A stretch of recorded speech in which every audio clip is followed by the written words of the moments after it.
Father, the Son, and the Holy Spirit, as it was in the beginning, now and ever. As it was in the beginning, is now and ever shall, world without end. Amen. God, our loving Father, we want to thank you for your goodness. We want to thank you for this very beautiful day. We thank you for bringing us together this afternoon.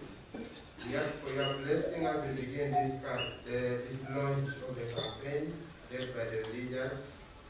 We ask you that you may bless the work that they do. Bless all this effort, what we shall do today and hereafter. We ask all this through our Lord Jesus Christ, your Son, who lives and reigns with you in the unity of the Holy Spirit, one God, forever and ever. Amen. In the name of the Father, and of the Son, and of the Holy Spirit. Thank you very much, Father Philip, for that opening. I find and believe that with the invocation of God's presence, the invocation of God's grace, we can pick up from here. So, for those of you who do not have the program yet, it's the launching of the Network of Catholic Sister Ambassadors campaign for vaccines in Uganda. The program started at 3:30 with arrival. 4 is the opening prayer, which we have just heard, or witnessed, or shared. The next will be the opening remarks from the Secretary General, Aru, that is Sister Lydia Apili-Go. And then after that, we shall have prayer statement. And then we shall have a remark from Father Charles Chilufwa, the Jesuit Conference for Africa and Madagascar, who are actually our partners in this intervention. We shall hear a remark from Hilton Foundation, who are also our partners, that is Sister Jane Wakahiru. Then we shall have a presentation from a representative of Ministry of Health, which will be online. We shall have another remark from a representative of World Health Organization, Uganda. And for your information, especially for the media, after these presentations, that's when we shall have interactive discussion. And then we shall conclude with a prayer. And after the prayer, we shall have some snacks. And you'll be directed accordingly. So with that, I invite Sister Lydia Apili-Go, Secretary General Aru, Association of Religious in Uganda, to come and give us an opening remark. Then after that, I'll also ask her to take her seat so that she reads the press statement. Welcome, Sister.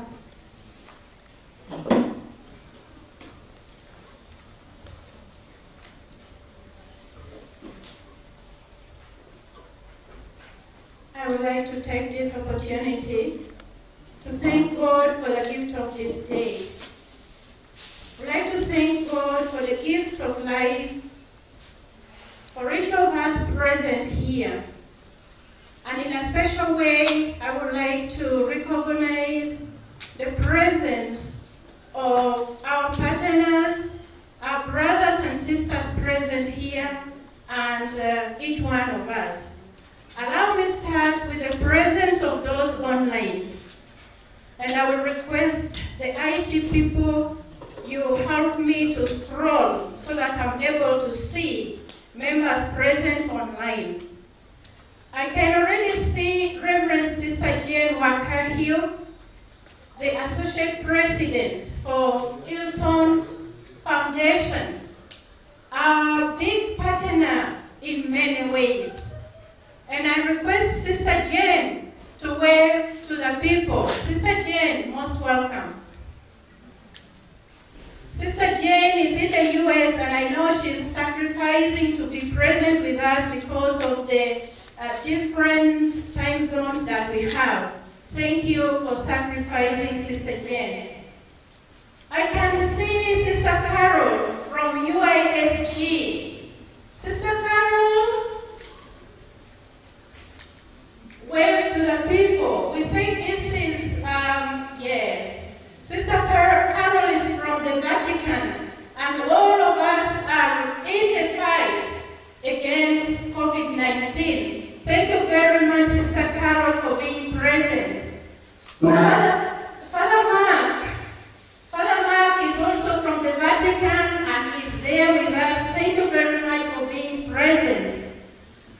Father Charles, what's wrong? You closed your mouth. We want to see you. Right. So Father Charles is a Jesuit priest, and actually what we are launching today, we are in close collaboration with the Jesuits in Africa and Madagascar. Father Charles, thank you for being present. I am aware you are in another conference in South Africa, but I'm happy you are here with us. Thank you very much. I can see Father Martin Ochola. Father Martin, wave to the people. Father Martin is the Vice Chairperson, Association of Religious in Uganda. Thank you for being present. I can see Father John Mary is here with us. Father, would you like to wave to the people, both online and on the ground? Where are you, Father? We see you on the ground, we don't see you on the line. Wow, Father is there. Thank you. I can see Emmanuel. Emmanuel over there, wave to us. Now the second name I do not know, but we are happy that you are present with us. Thank you. Sister Jo Martin, thank you for joining. Cecilia, the communication person for the Jesuits in this fight against coronavirus. Cecilia, welcome. Father Fred from Uganda Episcopal Conference, thank you for joining. Would you like to wave to the people? Father Fred? Yes, thank you. Thank you. Dennis Samanya, where are you? Wave to the people.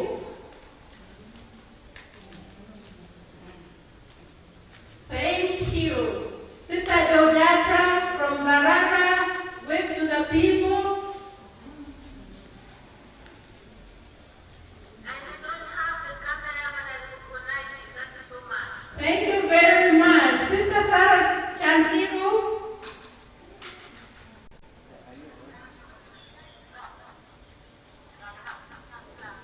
Thank you. And all those online. But I have 3 special people online that I would like to recognize in a special way. We have the chairperson Aru Conference in the name of Sister Anna Maria Nankusu, our president. Sister Anna Maria, where are you? Wow, thank you. At a point in time, I will invite you to greet us. And with us, we have Dr. Chris Kalisa from the Ministry of Health. Dr. Chris, wave to the people if your internet is okay. Dr. Chris? Okay, doctor is in the field, but I know it's all right. He has, there, he has appreciated the presence of everyone. Thank you, Dr. Chris. And we have Dr. Annette.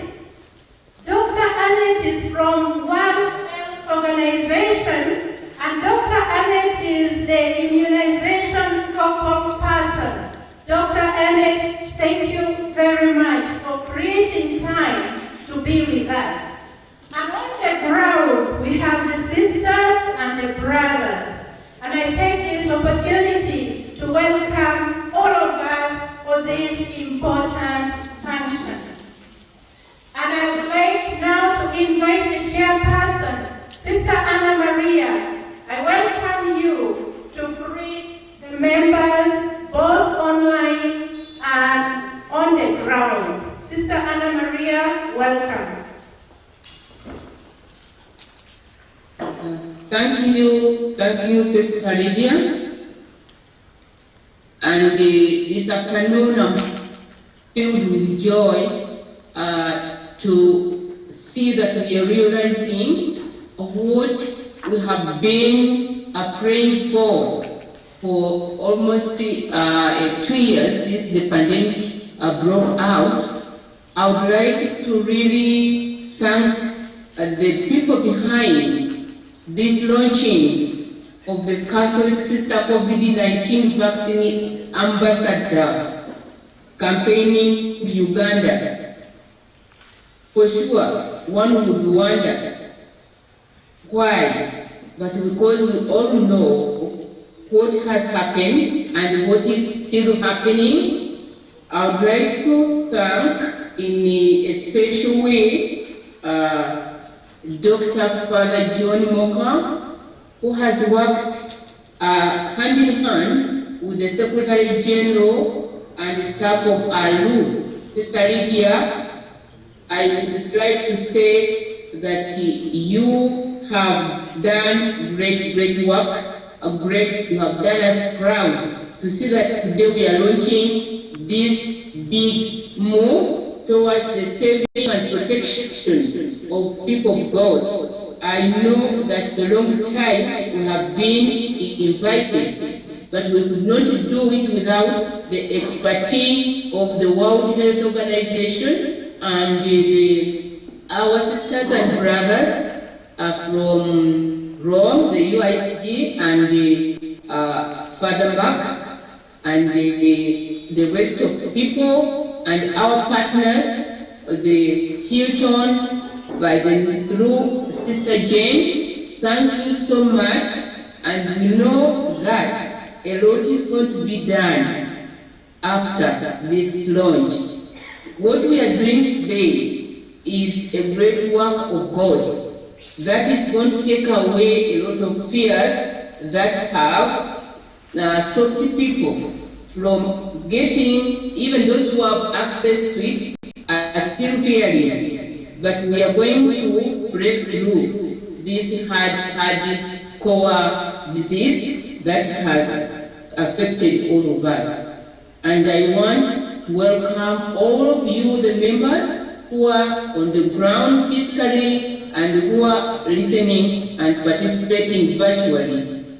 And also to thank God that we have this new technology that can enable us to be together in one or another.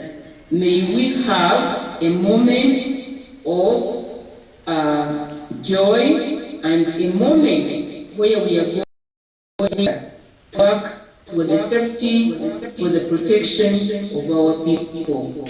May God bless us. May God bless the healing hands of all those who are behind the development of this vaccine.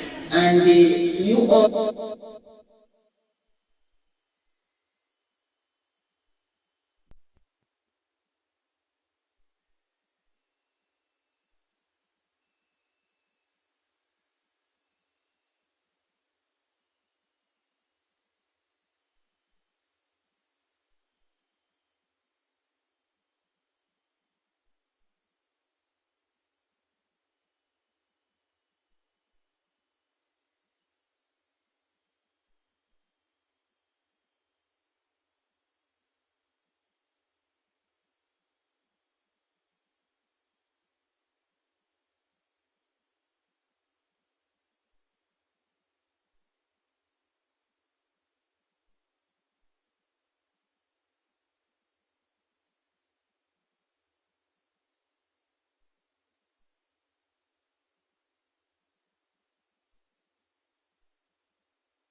those on ground.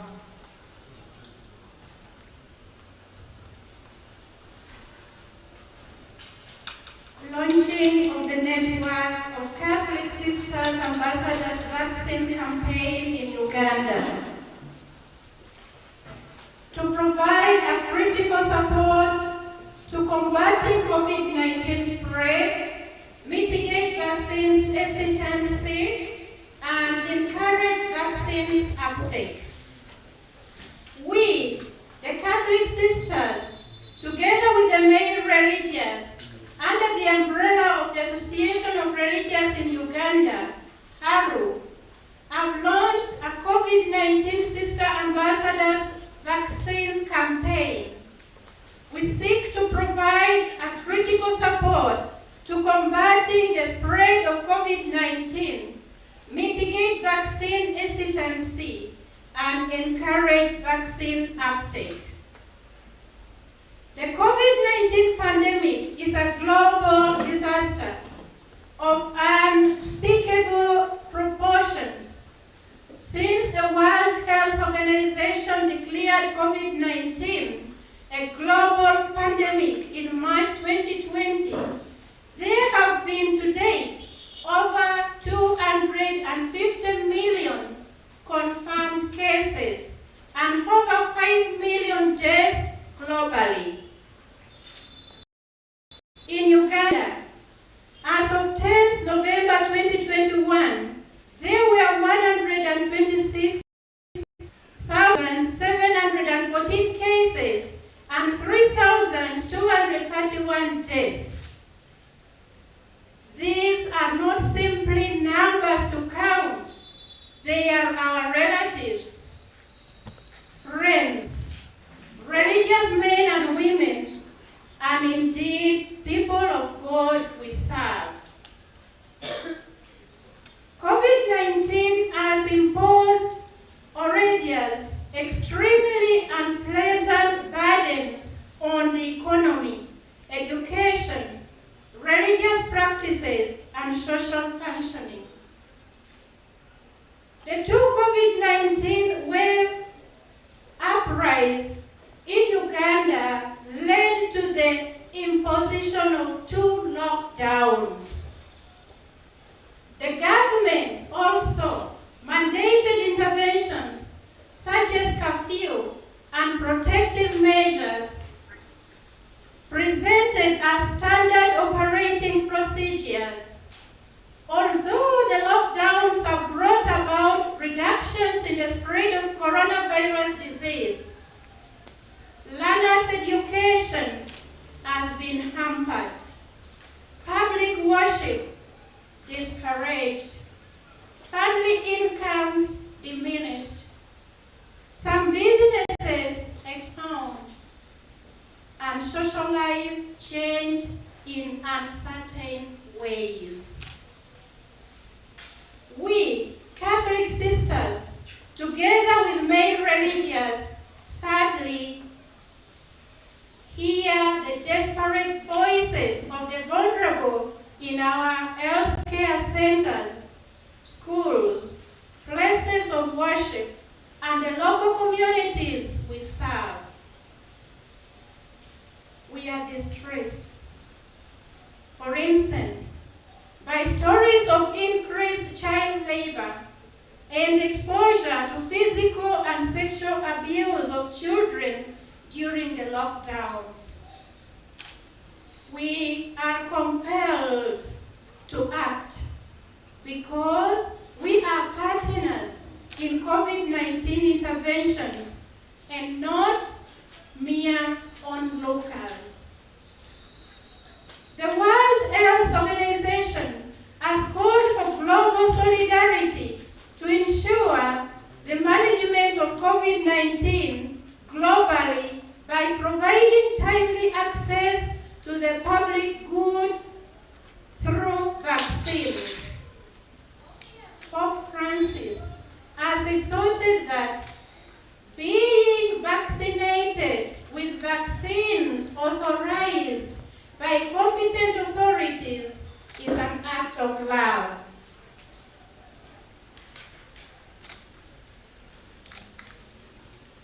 The Catholic Church social teaching requires that we act in solidarity to promote the common good for health. Accordingly, the common good concerns the life of all. It is to be understood as the sum total of social conditions which allow people, either as groups or as individuals, to reach their fulfillment more fully and more easily. The most effective mitigating COVID-19 progress to severe disease and death, and ensuring the continuation of social and economic functioning is vaccination of the population. Due to limited COVID-19 vaccine supply, Uganda has prioritized the vaccination of healthcare workers, the teachers, security personnel, the elderly, 50 years and above, and those with comorbidities. Surprisingly, available data indicate that those who are most vulnerable, the elderly, and those with comorbidities, have the lowest vaccines uptake, or even less than 6%.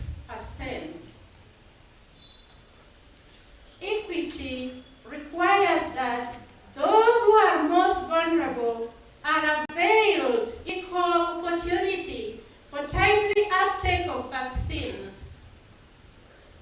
Catholic sisters and male religious in communication and in medical practice in Uganda have a responsibility to act in solidarity with the global and local communities to promote health for the common good. By being vaccine ambassadors to the most vulnerable.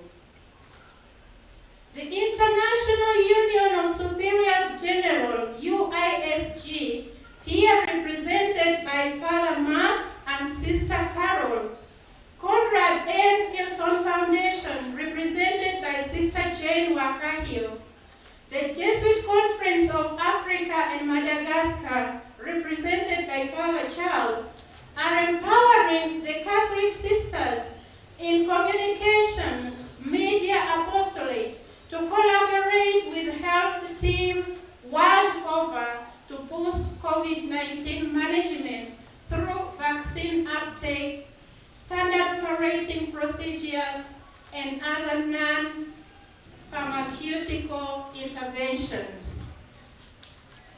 The main objective of our involvement in vaccine campaign is to provide a critical support to combating COVID-19 spread, mitigate vaccine hesitancy, and encourage vaccines acceptance and uptake. Specifically, we seek to campaign and champion increased vaccine uptake among the consecrated men and women and other faithful through effective mobilization. We plan to build COVID-19 awareness and interventions capacities of the Catholic sisters in Uganda through training.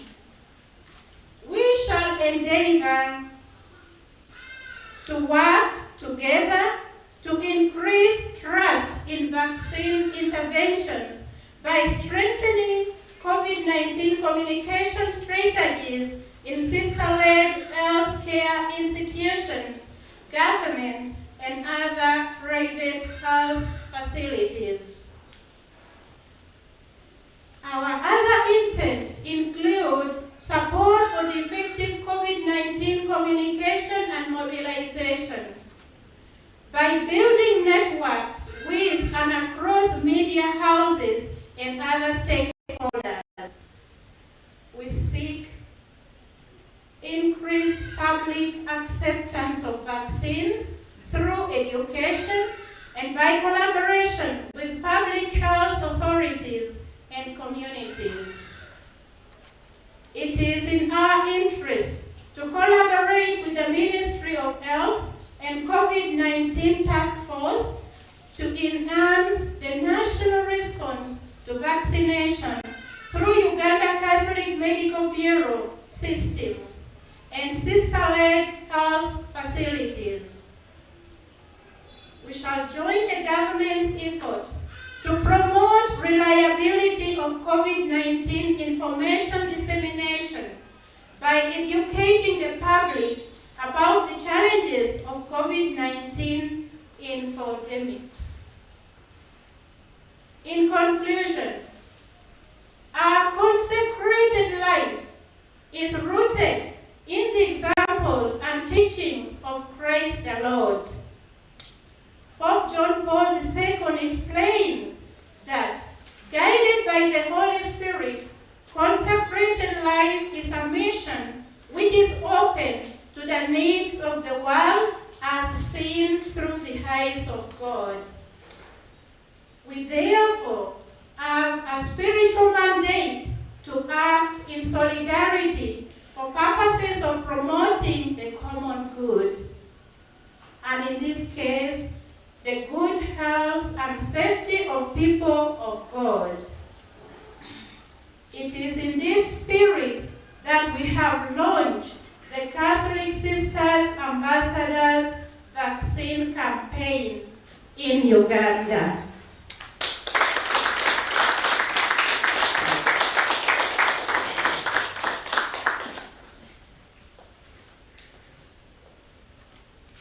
Another applause.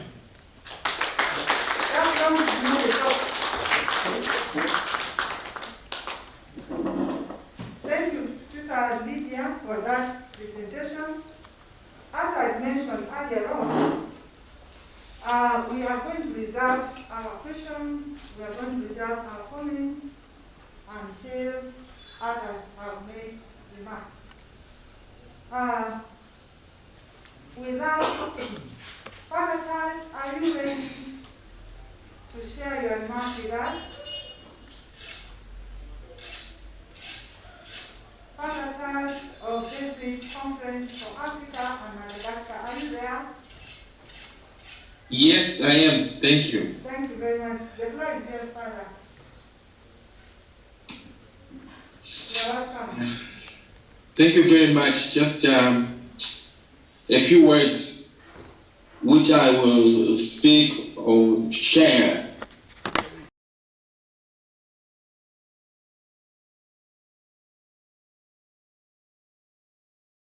The wider church through the COVID-19 Commission of the Vatican, for which I represent the task force in Africa.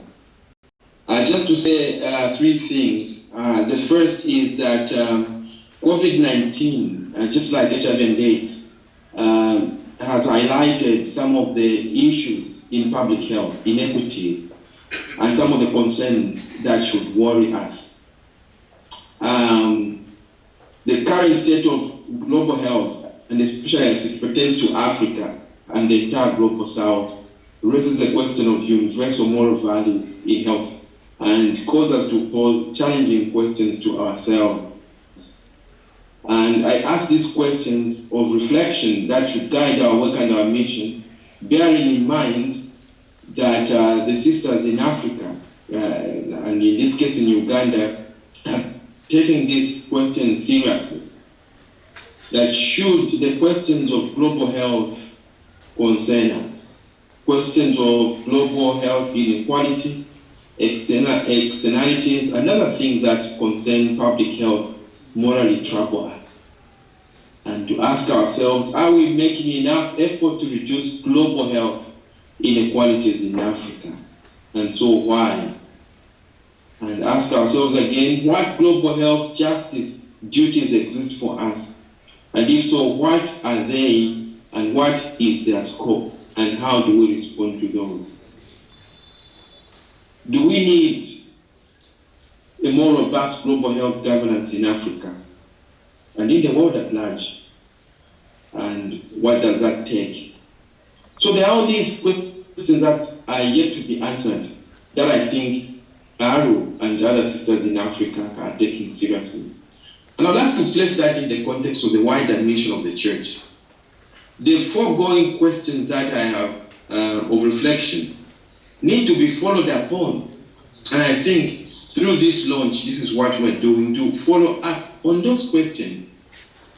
So like in this case, in the wake of COVID-19 pandemic, Pope Francis has demonstrated that the church has an all-encompassing mission in the era of pandemics to help humanity to rethink global health, to rethink the way we handle several other issues, including the problems of health.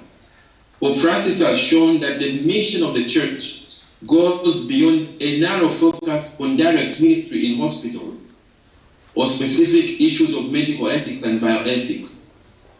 As we know, traditionally theological studies on health are generally oriented toward either classical bioethical topics or clinical ethics, while broader aspects and concerns of the public health of population seem to remain underserved. And Pope Francis's response to the pandemic seems to be pointing to a defining moment for what the role of the Church and the role of theology or anything of the sort would look like in the era of public health challenges.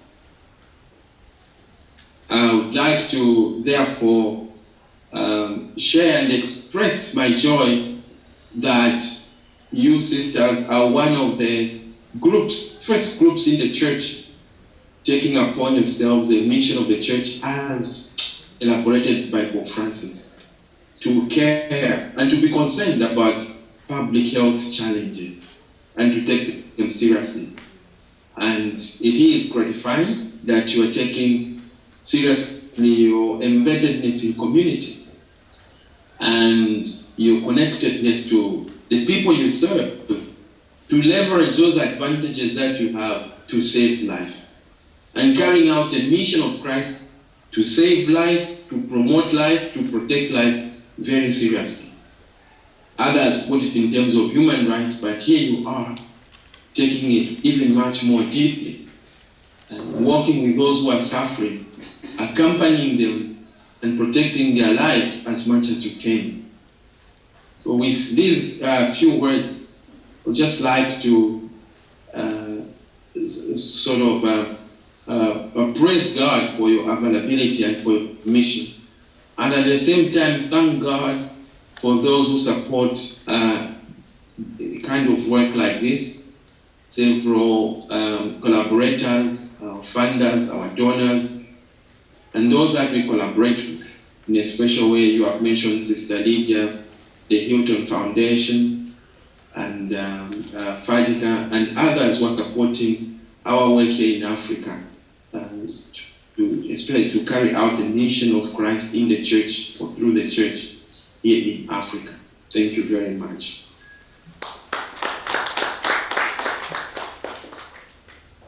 Thank you very much, Father Charles. More applause for him, please. Yes, thank you very much, Father, for those inspiring words. Apart from those inspiring words, I know you are also behind this launch we are doing as partners. And we also thank and appreciate you for your physical presence here with us, though virtually.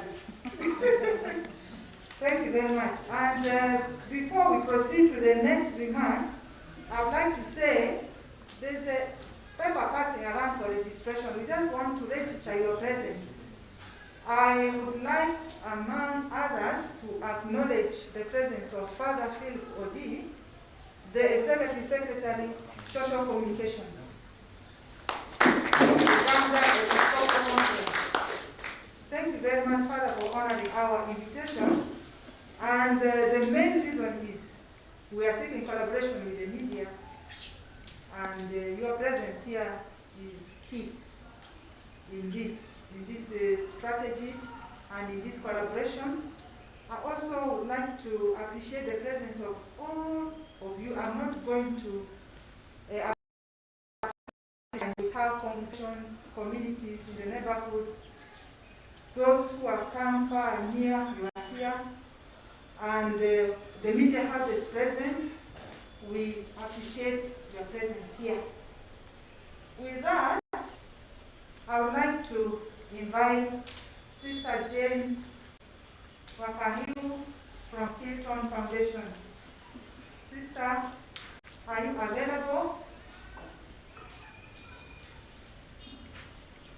Sister Jane, are you there? Hello, Sister Jane. Okay. She's coming.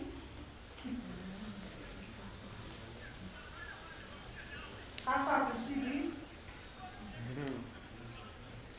Okay, I'm not alone in moderating. I'm Sister Mary. Sister Jane has come. Okay. Sister Jane, you're welcome. Let me introduce also my co-moderator. Father John Mary Moka, thank you very much for coming.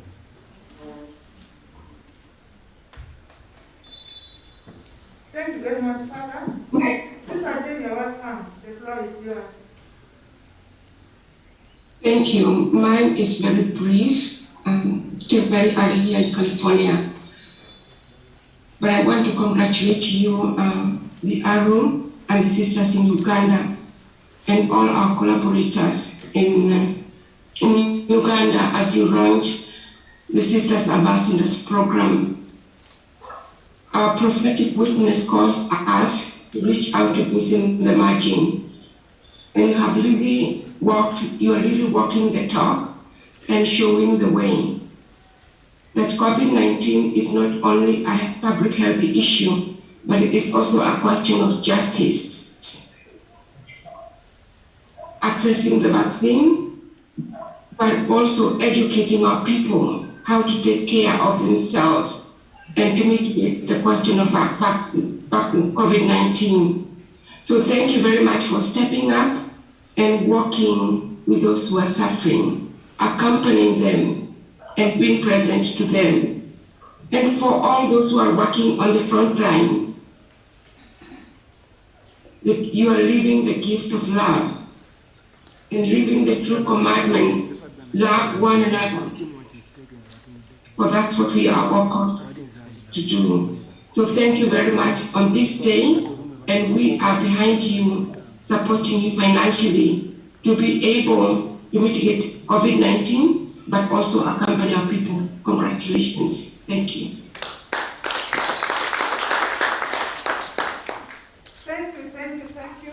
Thank you, Sister Jane. You are our mother, and we believe we are really riding on your shoulder. Thank you for not failing to carry us, and we shall also try our level best to do the way we have shared with you. So, another applause. Let us also clap ourselves for being here. Many people want to be here, but they are able to be here. Yes, you congratulate yourselves. So, with that, I will give the microphone to my co-moderator, Father John Mary Moka.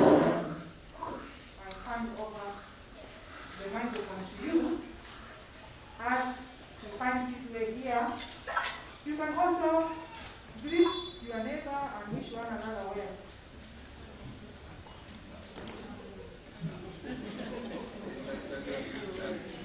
Okay, just another intervention, sorry. Before Father takes over, we would like to amend something. Thank you. Thank you very much, Sister Lily, Sister Jane, and all the people present, Father Charles, for greeting us and sharing with us. I would like to take this opportunity to welcome Sister Carol to greet us, and in time, Sister Carol will welcome Father Mark from UISG Rome, Vatican, to greet us as well. Sister Carol, welcome.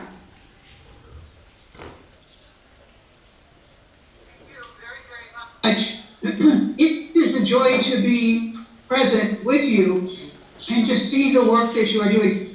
We have very clear evidence now in many, many countries that the tremendous resistance to taking the vaccine and the enormous misinformation that so many people have gotten from social media and politically can be helped most effectively by people that are trusted. And those people are very often the sisters. Over and over again. I hear this, and we have seen it now in the uptake of vaccines and in the willingness to go after more vaccines in the country. There are more vaccines available now, and the anticipation is there will be many more in the next couple months. And so we must help people, because we know that masks are important, hand washing is important, but the vaccine is what really will help to get control of this horrible disease. And this is the disease that is doing so much harm, not only to people by endangering their health and killing many people, but it has caused so much difficulty in the economy and in families. And it's, to some extent, laid the groundwork for many, many social injustices like trafficking, exploitation of children, etc. So it is so important that we take advantage of the fact that you are trusted by people. You are trusted by people who have good reason not to trust some of the Western medicine, who have good reason not to trust government officials, and they want someone like you. Have you been vaccinated? No.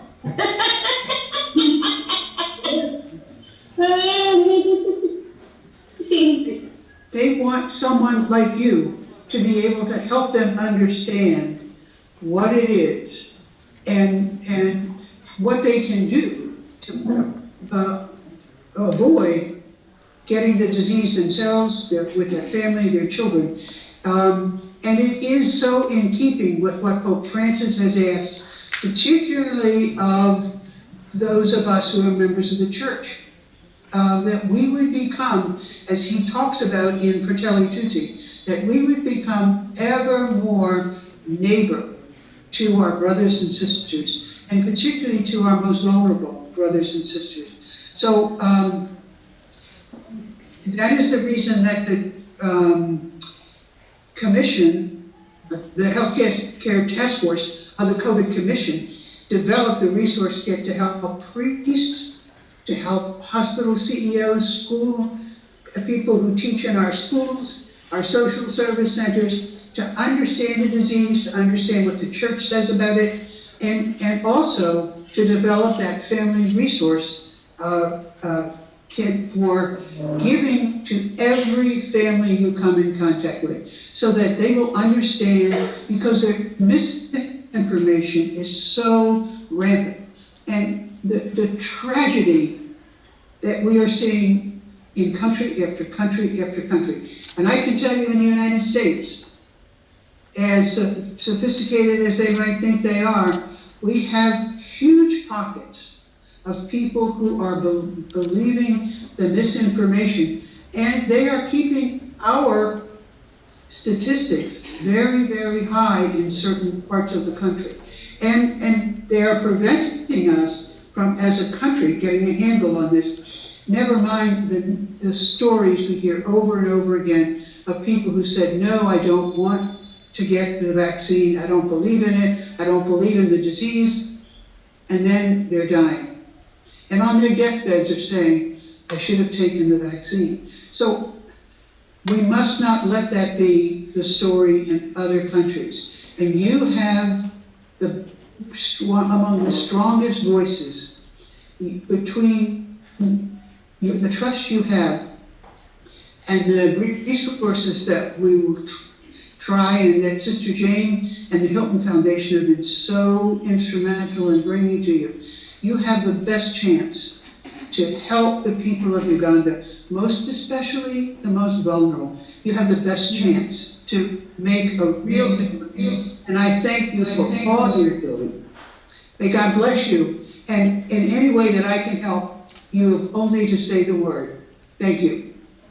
Thank you very much, Sister, for inspiring us with those technical And we also thank you for your support. With that, can we hear from Mark? Father Mark, are you there? I am, sister, thank you. Yes. Let me first, just to be clear, I am a lay person, so I am not a father. I don't want to be under any false pretenses with you all.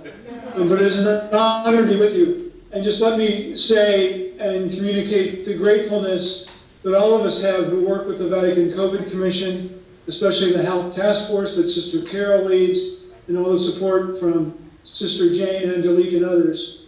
That we're so grateful that you take on this work. It is a joy to see it in action today, and look forward to hearing more stories of how you help the people of Uganda and people around the world.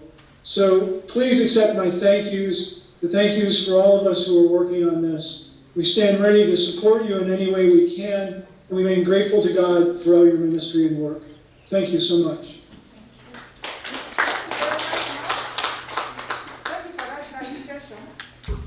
Thank you very much. God bless you. And with that, I'll ask all of us, for those of us who have questions, those online and those on site, put down your questions so that when the time comes for interaction, we shall not take much time. With that, can I now hand over to my co-moderator?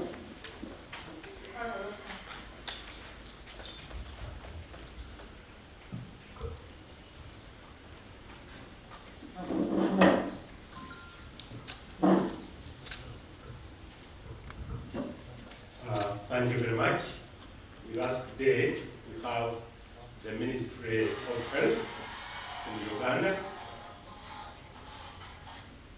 represented by Dr. Christopher Kalisa Waswa. We have been collaborating with the Ministry of Health for some time, and they gave us as a one person, Dr. Christopher Kalisa Waswa. And he has talked to us about 3 times. This is the 3rd time. We appreciate very much the collaboration with the Ministry of Health. And Dr.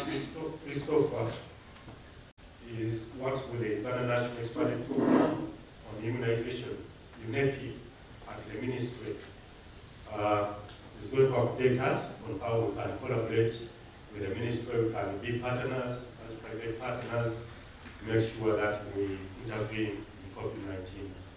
If there is anybody from the ministry, we ask you to introduce him or her. Dr. Christopher, you're welcome.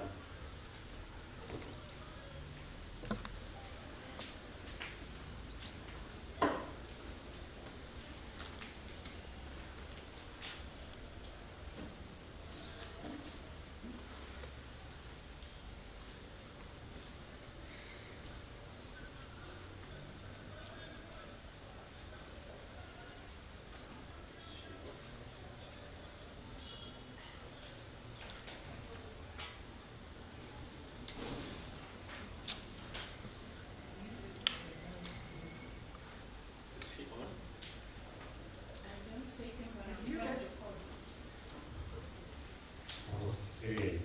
He's not on, you see.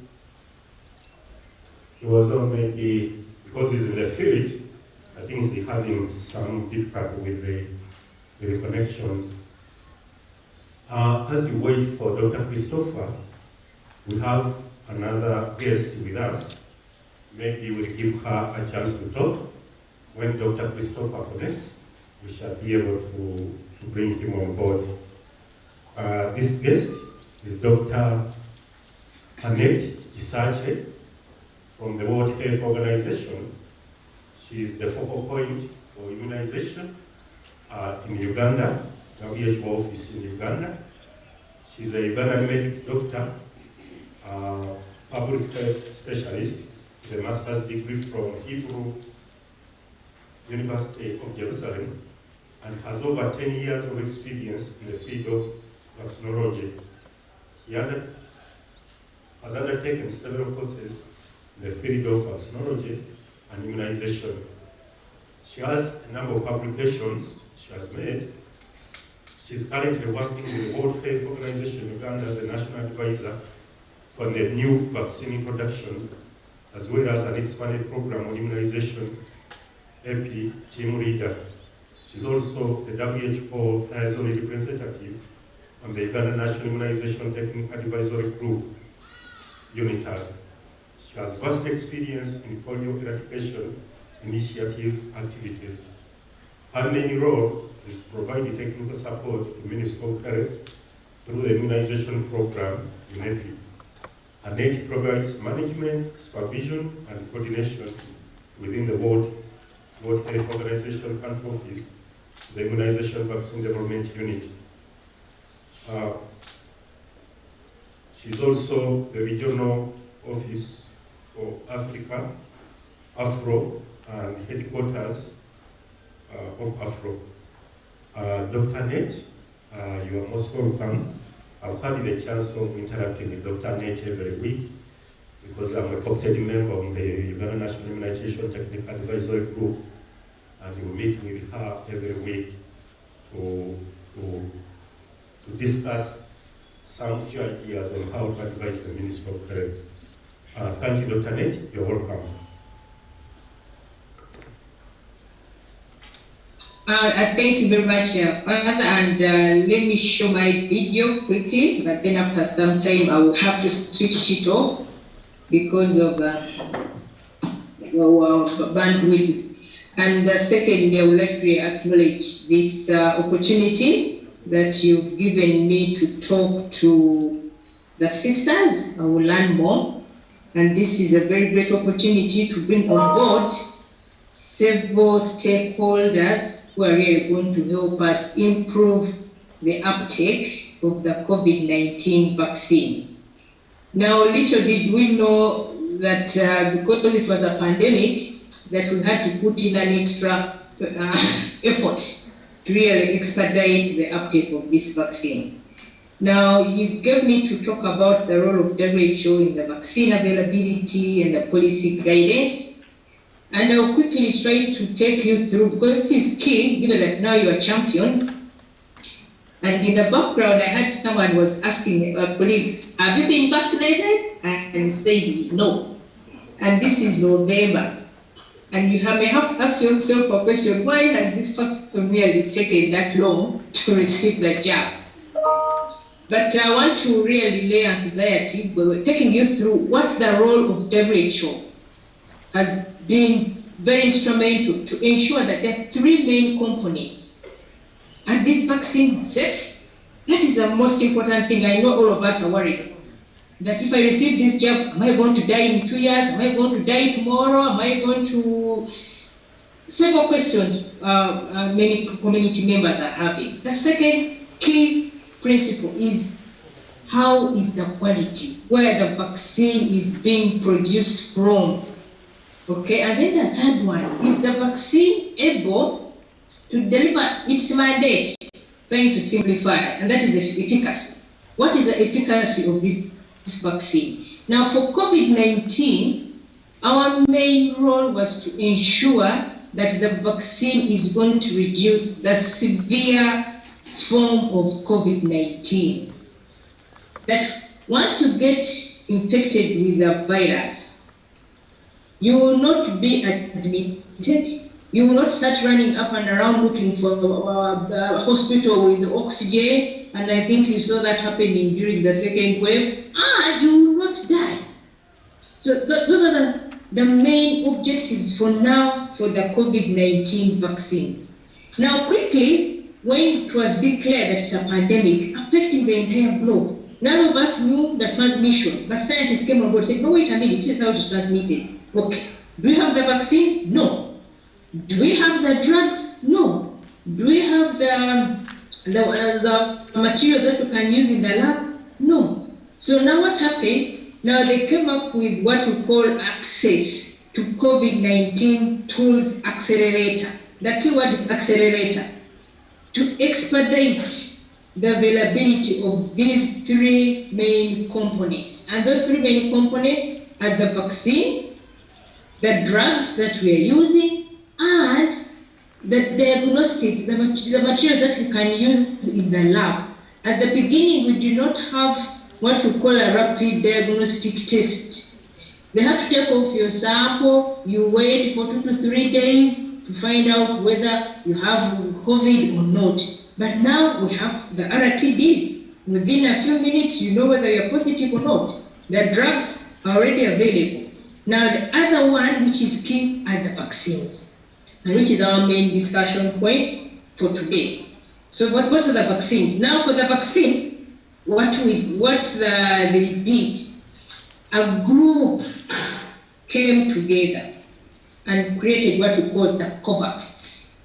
Now this afternoon, the sisters have come together to be the champions, to really push to ensure that the vaccines are accepted by the people. Now even at the global level, this COVAX came up, and they came up with several partners, and each partner had a specific role to ensure that this entire world, we are all protected. And I believe now, together, we are stronger than we are apart. Now the sisters have come together today. We are launching this champion group. So this is an opportunity now for all of you to come together so that we move together to ensure that each and every person who is eligible to receive the vaccine, receive this vaccine. Now, the CP, which is a Coalition of Epidemic Preparedness and Innovation, this one, their role was look for money, research is done. Gavi, get the money, pull the procurement, get the vaccines together, ensure that the rates are okay, but get safe and efficacious vaccines. So Gavi is depending on the WHO policies to guide, yes, this vaccine is safe, it has been regulated very well, and now you can go ahead and allocate. UNICEF's role, take the vaccines. They are delivering the vaccines to the countries. And then the Pan-American Health Organization. Now, in the Americans, there are also some countries who are poor like us. So this group is also helping to procure and distribute the vaccines to those countries in the Americans. Now, there are banks, were also brought on board. Please give us money through this COVAX, or you can provide the money directly to countries. And I believe you've had all this issue, because delivering that jab to that client who will come to, let me say, NSAMBYA hospital to receive that jab. We need money. We need money to transport the vaccines all the way from the manufacturer, from whichever country, to the national medical stores, from national medical stores to the district vaccine stores, from the district vaccine stores to NSAMBYA hospital, and even to facilitate the health worker with a mobilizer. So all this was also brought on board. Several multi-development banks have been brought on board. Now, COVAX, which is still our main component for vaccines. What are the main objectives? To end the acute phase of the pandemic by end of this year. But as I will make the closing remarks, you will see, are we on track? Yes or no? In Uganda, as we are becoming champions, try to reflect. Do we think that by the end of this year, Uganda should have ended the acute phase? And I think you've had His Excellency. They are very, very strict. Let us vaccinate the 5 million, the high priority people, those high risk, who have caused our hospitals to fill up, who have caused our hospital in the second wave. You saw people running for oxygen. Okay? If they had been vaccinated, we wouldn't have gone through that crisis. And the COVAX, the target is to at least at that time 2 billion doses, but I will show you where we are. So this slide, you see it is crowded. It's like a champion now. We are coming together. But just to show you the processes that went through. Now, when the pandemic was declared, okay, at the global level, say this disease can be prevented through vaccines. All right, CP, get the money, engage the manufacturers so that vaccine development can start. But following the same principles that we are currently using for the polio vaccines we have for the measles vaccines. There was no shortcut. All the phases required to ensure that a safe, efficacious, and high quality vaccine is available. That is the question people are having. It was too fast. The malaria vaccine has just come on board. Do you know the difference? because there was money. The CP I've told you about mobilized money, because getting a vaccine on board, it requires a lot of money. And then number two, the volunteers were willing to come up, please test on me, test on me, test on me. So the volunteers were also willing, so they came up. And each and every step was followed during the clinical trial, using the WHO standard guidelines. So they started, then we developed a global vaccine strategy, which all countries are following to ensure that we end this acute phase. So now the COVAX facility started now engaging the manufacturers, having deals, getting money, setting up terms of how we can get the vaccine. They said, okay, our target is to get 2 billion doses by the end of this year. Given that, already there are over 200 vaccine products at different stages of development. Then, okay, fine. Now, WHO has two methods of approving the vaccines for use beyond the clinical trials. One is the pre-qualification, which we already have for polio, for measles, for yellow fever vaccine. The other criteria is the emergency use listing. We are having a pandemic.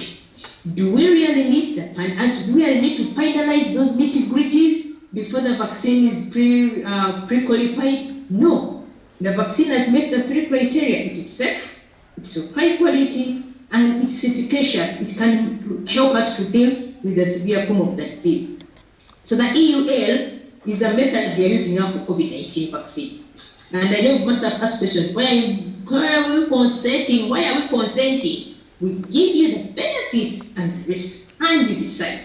That's why at the beginning it was not mandatory that you have to come and receive the vaccine. It was voluntary, but we give you the information.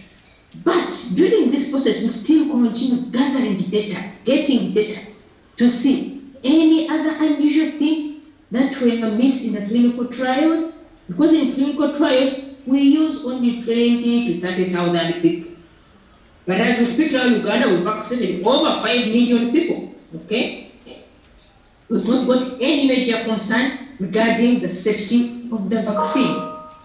And if Dr. Kaisa comes here, of course, we'll tell you that. So now that is the EUL processes, and they work as a globe. All the continents are involved in assessing those documents submitted by the manufacturers. The good news so far in Uganda, we have 6 of these vaccines already with us that have already been approved under the emergency use list. But as we progress, as more data, as more processes are finalized, they will be fully pre-qualified and they become part of our routine processes. And then I've heard in the previous speakers mention the issue of fairness, equity. That is our other main component. You see, vaccines are coming. It's a pandemic affecting everyone. Let us ensure that each and every person who is eligible receives this product. So that fair and equitable allocation, a document was put by WHO, shared with all countries to ensure that there's that equitable allocation of the vaccine. Even in Uganda, the same process was followed, using our national immunization technical advisory group of experts who have been in existence for several years. They said, no, let us start with this group. Okay, and if you recall in March, we said, start with the health workers, start with the security, so that essential services continue. Then we deal with the elderly who are 50 years and above, because the disease is affecting more of this category. As we clear that book, let us open up, okay, in a more systematic way. So that is the fair and equitable allocation framework, which was also developed by WHO. Coordinated now, safety. This safety monitoring is done at a global level. At each country, there is a team which monitors the safety of the vaccine. Even in Uganda, as I speak now, WHO is supporting the National Safety Committee, which is independent. It's independent. They review all the safety data and tell us, yes, the cause of this problem is not the vaccine, or the cause is the vaccine. But it doesn't warrant any fears, because a headache can occur, but it can be treated. Clotting was an issue which came out around April. No clotting, we want to go, we are going to die of clotting. Clotting may occur, but it can be treated, because that's the end result. Any side effect, if it occurs, can it be managed? And that's why they say benefits outweigh the risks, but catch them early enough so that proper care is provided. And that's the key message as you're coming up as champions. Many people still have very many questions about safety, but we are monitoring the safety of these vaccines, and we've not had any major safety concerns. If a death occurs, our work, we go and do a post-mortem and we say what was the cause of this death. Is it the vaccine or it is something else? As I've told you, we are vaccinating 50 years and above. Many of us who are 50 years and above have our other own diseases, diabetes, hypertension, the cancer, even some unknown. By the time you do the post-mortem, you find, oh, this poor lady, this poor man had already another existing disease. But it's not the vaccine which actually killed this client. Probably this was God's timing, that this is the time God said, okay, this is where you're going to end. I need you in my place. So those are the things we are monitoring, and directors clearly want supporting the government. If any vaccine becomes of major concern, there's nothing we can do about that safety signal, then of course they have to recall the vaccine, but we don't work in isolation. We work with the regulatory authority, and in Uganda, that is the National Drug Authority. Now, guidelines have been developed. These health workers who are administering the vaccine have been trained. So all these documents have been developed by WHO, and health workers have been trained. Because it will be very painful for you to go, they inject you in the wrong place, they inject you the wrong drug, they are not following the proper procedures, and then you have safety issues. So training materials have also been developed. Before even the vaccine came in, you had to do an assessment. Are we ready to receive the vaccine? All these documents were available. So now, where are we? I've told you 21 million doses. And this is the pipeline up to the end of the year. We expect at least around 300,000 global doses. And this is where now they allocate, they pick, and they say, okay, Uganda, get some few doses, Kenya, get some few doses, but using the other fair and equitable allocation. If your uptake is pretty fast, the faster you absorb the vaccines, the more vaccines you receive. Even here in Uganda, if a particular district consumes very quickly the vaccines, we give them more vaccines. And now, as you're coming on board as champions, kindly now help us to mobilize the masses. They come, finish the vaccine. Because it's a pandemic, we need to very quickly utilize all these products, and then we can open up the economy quickly. So several vaccines have been lined up, and by the end of the year, we will receive about 4 billion doses, and they will be distributed to several countries so that they can benefit. And initially, we were targeting about 20% of our population, but now WHO is saying, no, by the end of this year, at least 40% of the eligible population should have received the vaccine, should have been at least vaccinated fully. What do we mean by fully? If it is 2 doses, please complete the 2 doses. We are having a big gap now. People came in for the first dose. Now, when they developed some bit of side effects, and I know must have interacted with some of you clients, I had a terrible headache. He doesn't want to go back for the second dose. That person is not fully protected. He or she has to complete the recommended doses, the 2 doses. So for the only vaccine where we give 1 dose is the Johnson & Johnson vaccine. And that is our major gap. So as you're coming on as champions, please emphasize the issue of completing all the required doses.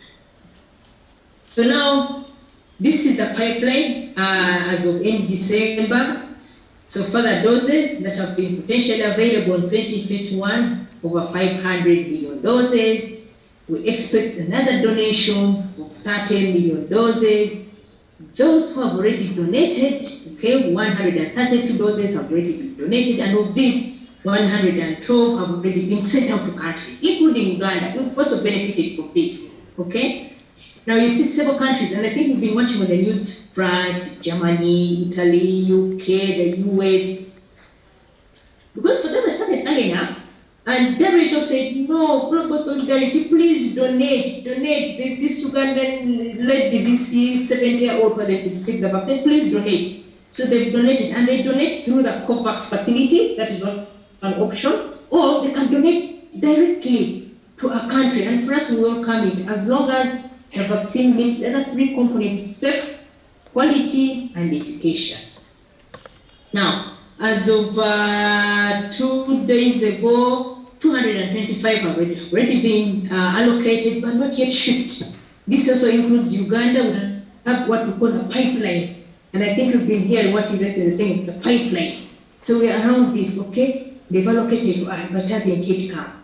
And then shipping, yes, it is now on its way. It has already been delivered. So several components are happening, several areas with the support of WHO and other partners in the COVAX facility are really helping us. Now, in conclusion, just quick points. Number one, assuring equitable access to the vaccines. Even within Uganda, if a 70-year-old hasn't yet received, and you're seeing an 18-year-old scrambling, first ensure that the 70-year-old benefits of this vaccine. Okay?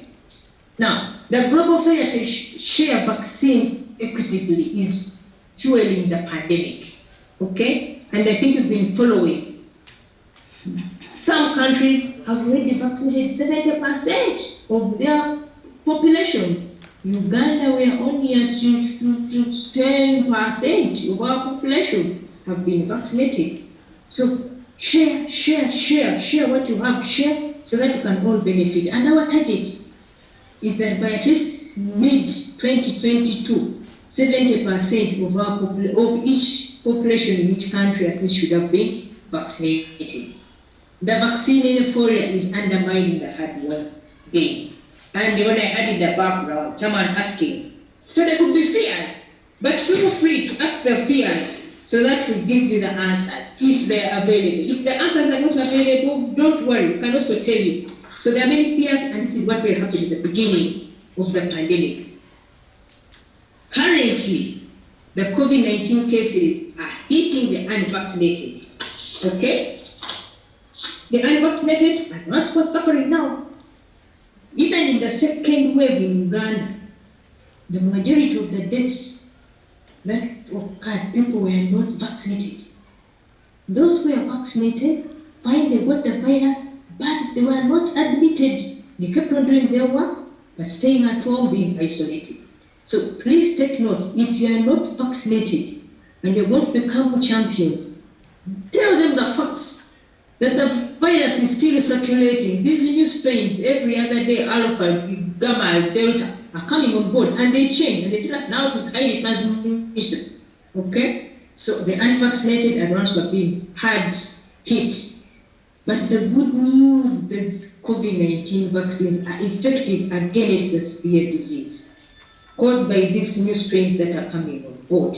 So that is why they're trying to advocate, please ensure that there's equitable rollout of the vaccine. But supply cannot match the demand, and I know you're going to become champions, you're going to mobilize people. You might get there when there are no vaccines, okay?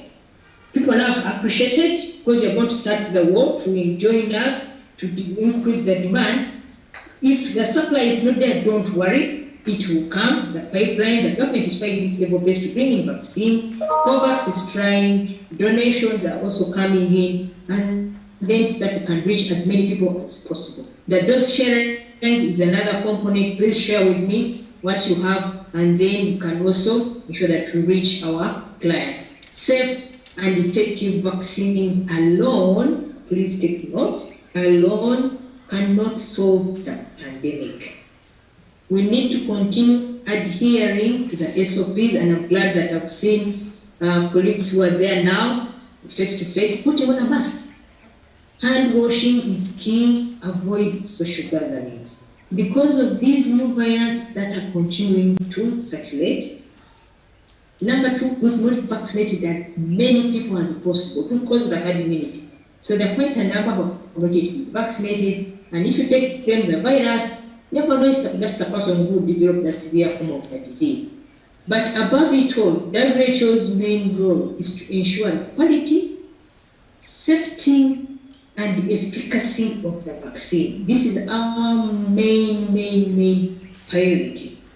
And we are working closely with all countries, including Uganda, to ensure that the global guidance is translated at the country level, that a safe, efficacious, and high-quality vaccine is administered to that client. Wouldn't want the client to come back to us when we've given. So that is our main component, and that's why we are continuing monitoring. So if any of your clients will develop any medical concern, please, we've sent out hotlines for the National Drug Authority. We come in and investigate, and we say, okay, what is the cause? That's the independent committee. Is it the vaccine? No, it is something else. Okay. And now the other thing we're also trying to encourage is the health workers to manage the clients, because many of our health workers, when someone reports to them and say it is the vaccine, suddenly we switch off. It's as if there's an antidote we are going to give. No, a headache is a headache. Find out the cause of the headache. If there's nothing, then you can give the painkiller. If there's a fever, first investigate the cause of the fever. Okay, if there's nothing, then okay, fine, we say it is the vaccine, but take paracetamol within 2 to 3 days, you'll be okay. So those are the things we are trying to encourage as we're also joining this process of becoming champions. Those are the things we need to talk to our clients. So I think I should stop here, and a lot of information is available on the WHO website and the CDC website that you can refer to. Please let us not use the social media. Social media has really caused us a lot. Let us use the authentic websites. Ministry of Health has documents there. Our Ministry of Health website, the WHO website, the CDC website has a lot of information. Search there, you get all the information. So thank you very much. I hope I've taken a lot of time, but I'm available for any questions. Over to you, Chair.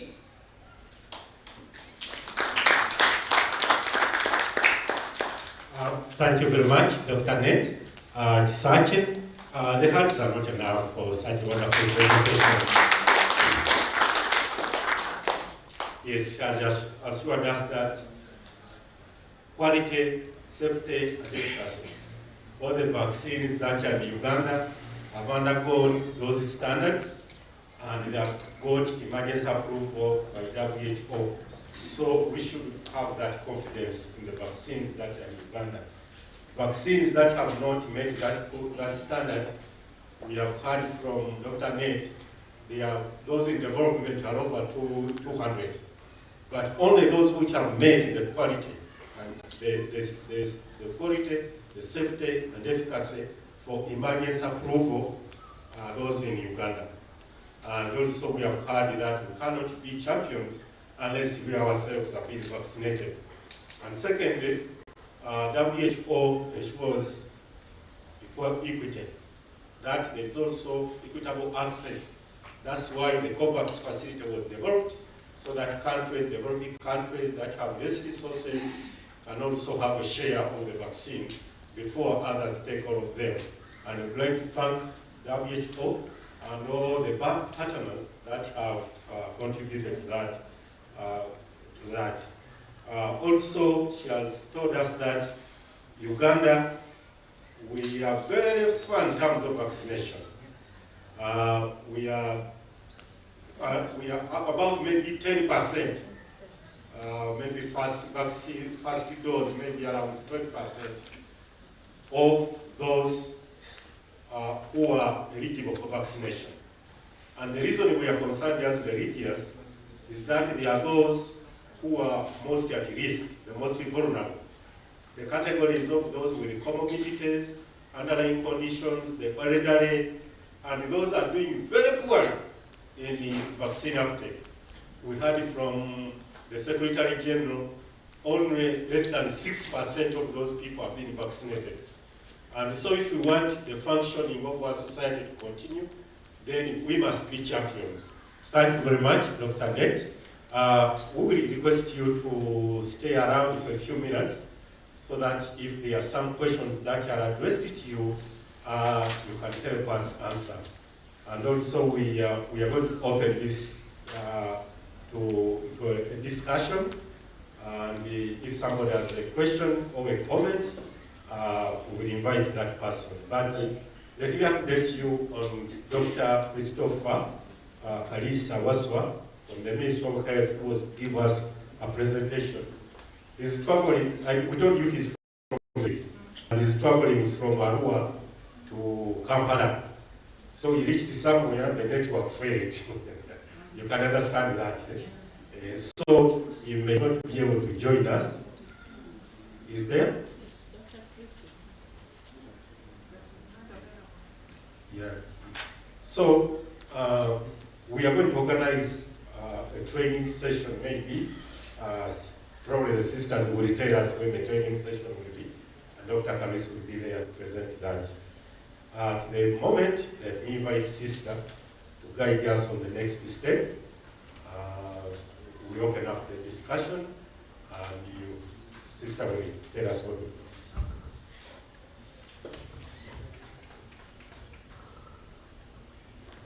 Thank you very much, Father. As we do that, I would like to recognize the presence of LifeNet Uganda. Would you like to wave the representative LifeNet Uganda? Yeah. Our partners. Okay, she's unable to wave, no problem.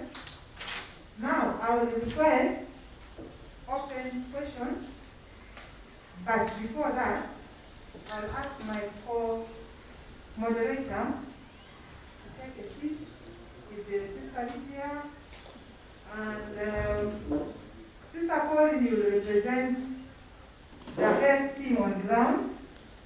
The rest of the health team will come on time. If you don't mind, Father Bill would also come. Something will be connected with the media, the role of the media in this, and we shall support you. So, as they take their seats, we begin to welcome questions. There was a hand actually. Maybe we begin with that.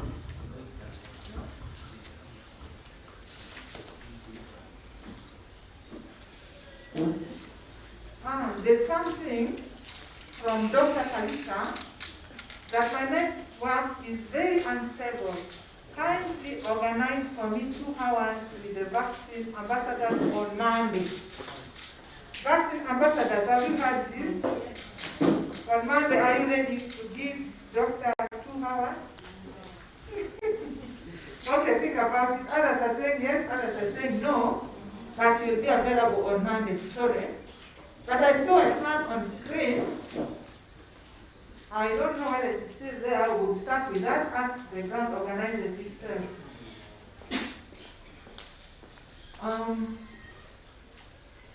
Is there another question? So, there was a hand. Can we go back? There was someone who had raised their hand, but if it's not, he or she is not there. Any? Yes, sister?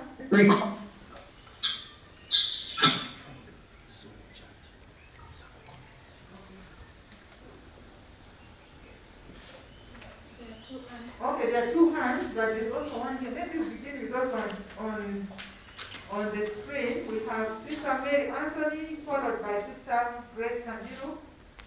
Sister Mary Anthony, can you unmute and ask? Are you there? Okay, if she's not there, Sister Grace, are you there? Mary Anthony, you are there, okay. Now? Yes. Yes, I'm here. Uganda has one major problem. I don't know if you get me. We are getting you, sister. Do you get me? We are getting you very well, sister. Go ahead. Okay. Uganda has one major problem. And the issue is that they do not check people for any underlying health issues before vaccinating them. What should we do about this? This is to Dr. Annette. Okay, as Dr. Annette takes note of that. And then we are talking about people getting side effects and sometimes they die. And this is our major problem in Uganda. What should we do about this? Okay, thank you, Sister Mary Anthony. Your question is noted. Can we listen to Sister Grace, please? Yes, thank you very much. Actually, my question is on the chat. It's also addressed to Dr. Annette. Okay. My question is on the chat. Okay, as we visit the chat, there's Sister Anna Maria. Hello? Yes. Sister Anna Maria. Sister Grace, we are going to take into consideration that. Sister Okay, Anna thank Maria.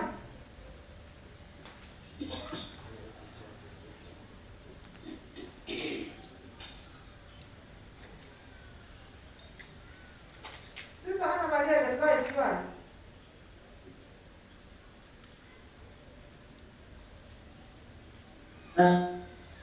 Yes, my concern is similar to Sister Anthony. Many people I have heard would like to go for vaccination, but they don't have the money to go for tests to rule out any underlying sickness before the vaccination, because the tests are very expensive, and we have been also discouraged that the rapid testing is not effective as the CPR, whatever you call it. So what would you advise us to do, because we may not have all the funds, because right now I think the tests range from 180 to 200, and it is too much. And the second question is for traveling. You see, for us religious, we travel a lot, crossing the borders, and every time you travel, you go for a test. And again, tests are very expensive. So you only spend, like if you go to Kenya, they only allow you like 3 to 4 days. And if you stay there for a week, you return, and on the border, they expect you to have a new test. So how can you advise us, Dr. Annette, on those two issues? Thank you so much. Okay, thank you, Sister Anna Maria. Maybe let me add this also, some comments and questions. One is from Sister Dr. Lucia Kello. Thanks a lot, Sister Lydia and Father Charles. COVID-19 is a reality, and indeed, it is good that as religious, we play well our role on this fight of the pandemic. Another one from Mr. Henry is asking, how can I convince my relatives to go for vaccines? And then another one from YouTube. This is a good initiative from Aru. We need to reach our community and then make use of vaccination. Another one from Mr. Stephen is asking, what contribution are you going to add on top of the available means? What contribution are you going to add on top of the available means? Maybe can we first respond to these questions which were raised, beginning with Dr. Annette. There was one, I think the first question was referred to her. Directed to her. Are you there? Oh. Yes. All right.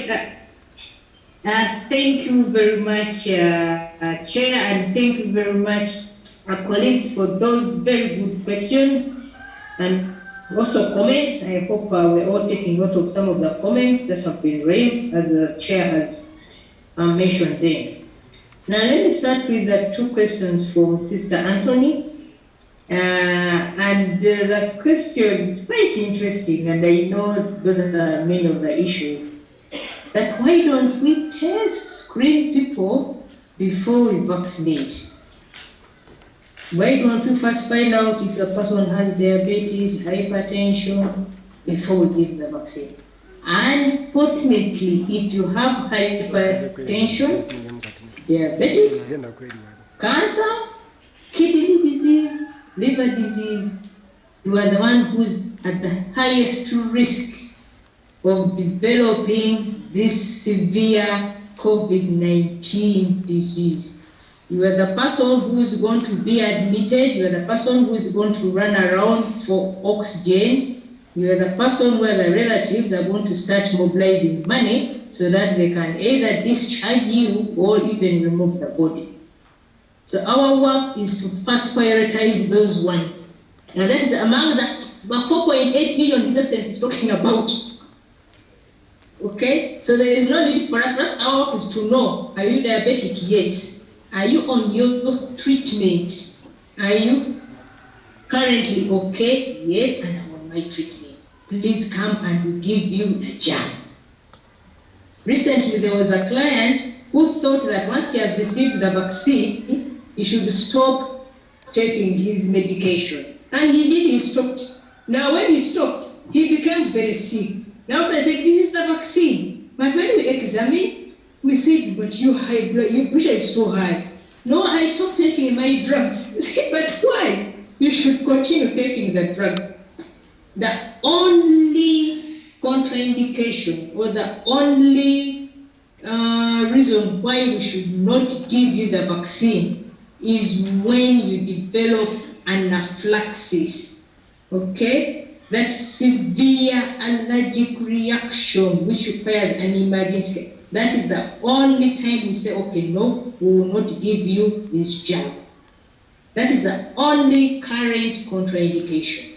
So please, champions who are coming in, tell those people who have chronic illness, there's been no need for you to start running up and around, first do a test to find out whether you're sick, and then you come for the jab. We just come, you have to do a quick assessment. If you're okay at that time, we give you the jab. But if you have a fever, okay, you are not okay, you are not feeling well, we tell you, first wait, go for treatment. When you're fine, then you come back. So the same applies to the COVID test. We don't have to screen for COVID before we give you the vaccine. Over 80% of us do not have any symptoms. So there is no need for now to even go and screen that we have COVID.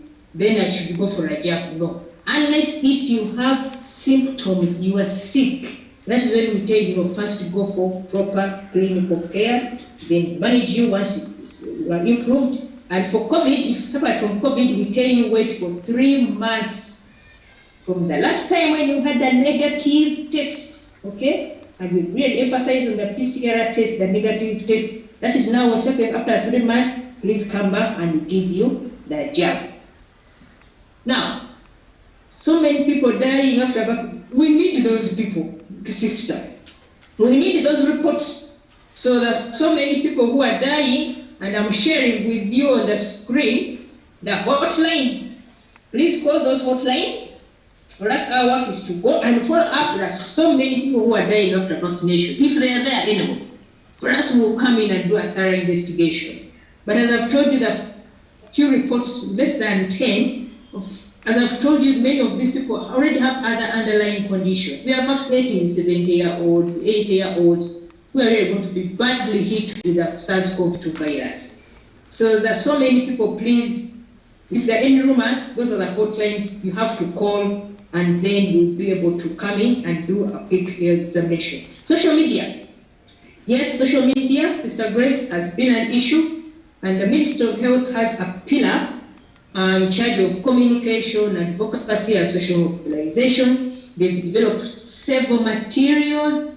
Now they started a process of even translating those materials into the local languages, answering those many questions, those many myths and misconceptions about the vaccine. We have already a booklet, frequently asked questions, the edition as of June 2021, and another one is also going to be developed, amended, so that we capture, we gather all these social media messages. we put them together and then we respond to them. So that is one avenue. The other avenue, now we engage with you. You are now our ambassadors.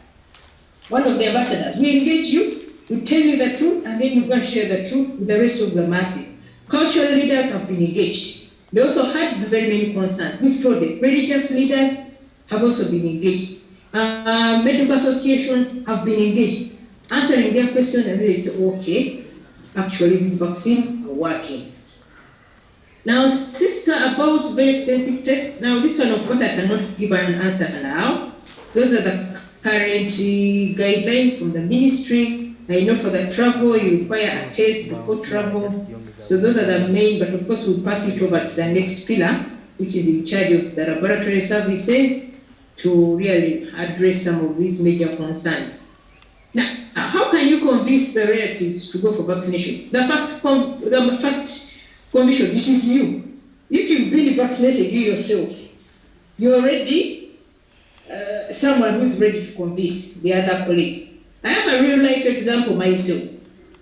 My family members, because I received my job, the actual launch, because I'm a frontline health worker. People at home say, why did you have to go for the vaccine? Now you're going to die. I said, no, you can wait for me to die, then you will bury me. But they saw there was nothing. I was busy continuing my work. Now they started pleading, please, we need to go for the jab. We need to go for the jab. And the others know the truth. They've lost very many relatives, okay, who have not been vaccinated and died of COVID. And they say, hey, this COVID is real. So the issue is, first, understand what are their concerns. That is the first question, by the way. What are their concerns? And then we respond to their concerns. As you're going to engage with Dr. Kalisa later on, there are already several materials, the frequently asked question booklet, several social IEC materials have been developed. They will be shared with you so that you share with the rest of the masses. We've also come up with talking points as you're going to the media that can guide you to respond to many of these concerns. As I wrap up here, your chair, the fourth global health threat is what we call vaccine hesitancy, the vaccine refusals. That is the number 4 global health threat that we're currently facing in this country globally. And we've also experienced it in Uganda, but what we need to do, give people the right information. If you also start saying, I don't know, then they raise a question. Give them facts, and I've told you the facts. Ministry of Health website, WHO website, CDC website. Those are the authentic websites that are having accurate information about the vaccines. There are very many anti-vax websites, very many, and you read so many stories there and you get more confused. Please focus on those 3 so that you have the right answer. The last question wasn't so clear, Chair, but I hope you can repeat it. Thank you very much. Thank you very much, Dr. Annette, for ably answering these questions. Thank you very much for the technical approach. And if there's anybody who has supplements to our answers, you're welcome. Before we take new questions.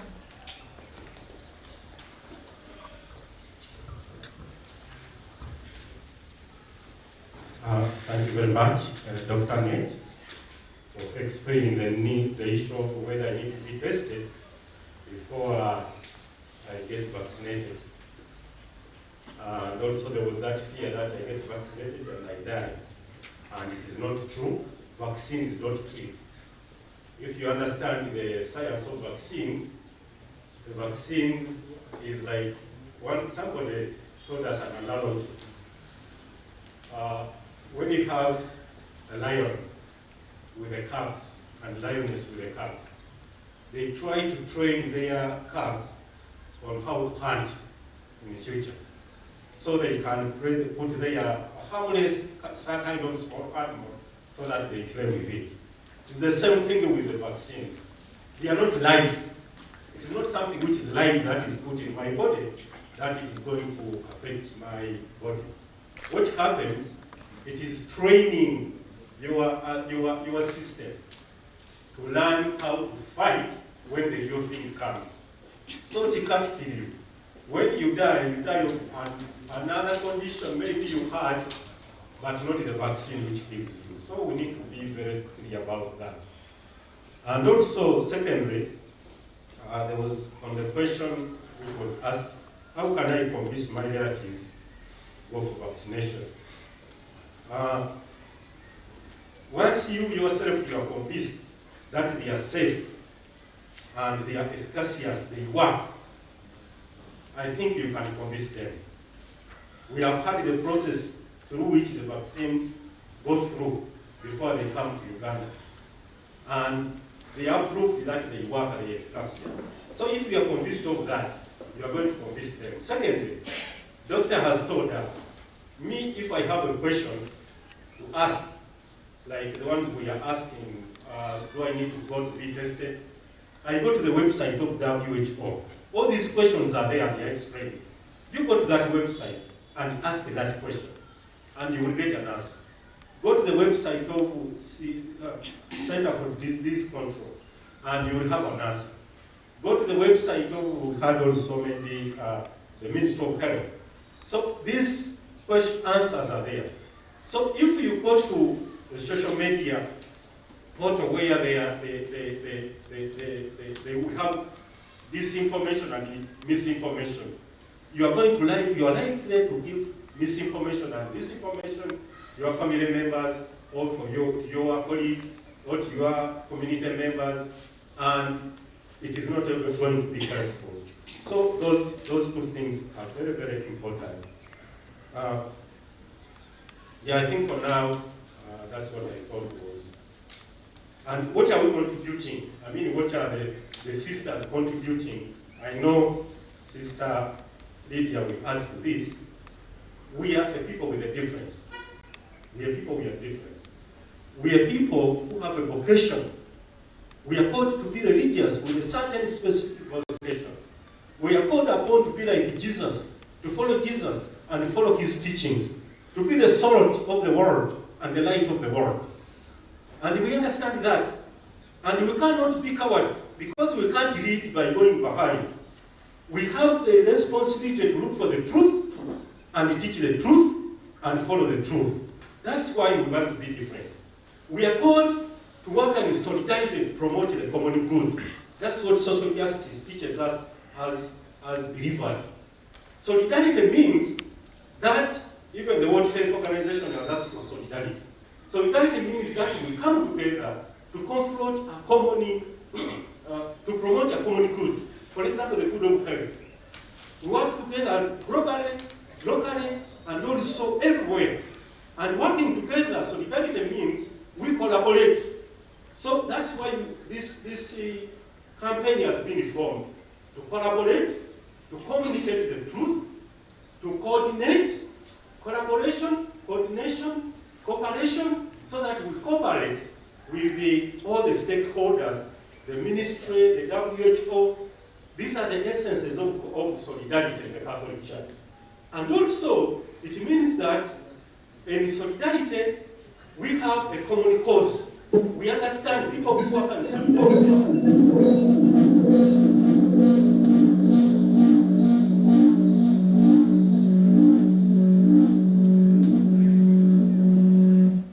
They have a common goal, they have a common cause, and they have a common identity.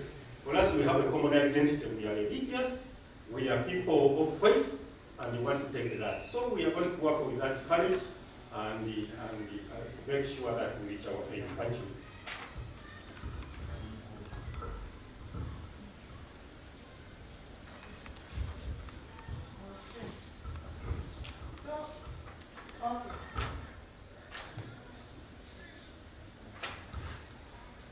I would like to add on to what Father said.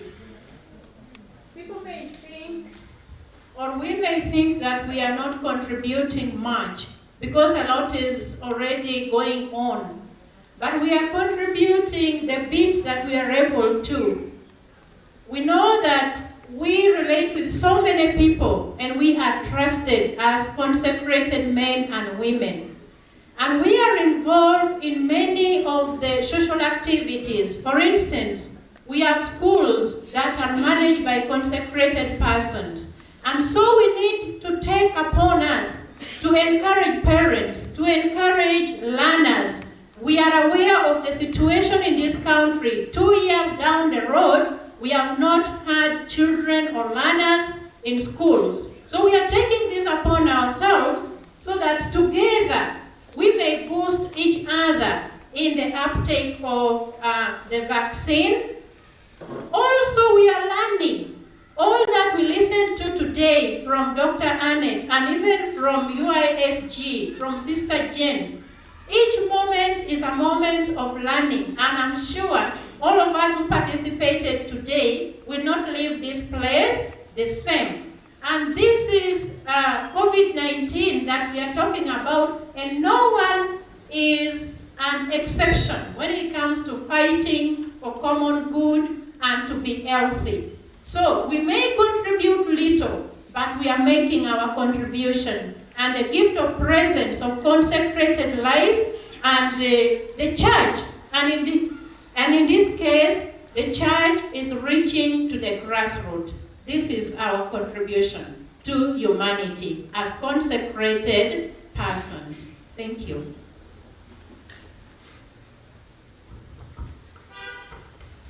Thank you very much, sister, for that input. I come now on ground. I saw 3 hands, I give you this. Thank you. I'm Sister Helen Adia from Blue. I would like to appreciate Aro very much for this launch. I thank God for the chance that has got me here in Kampala to have this, to hear it from the horse's mouth. We really have challenges down there. Like at school, when we had the vaccine brought in, the teachers didn't want to, and yet they were the priority to the government to go and get vaccinated.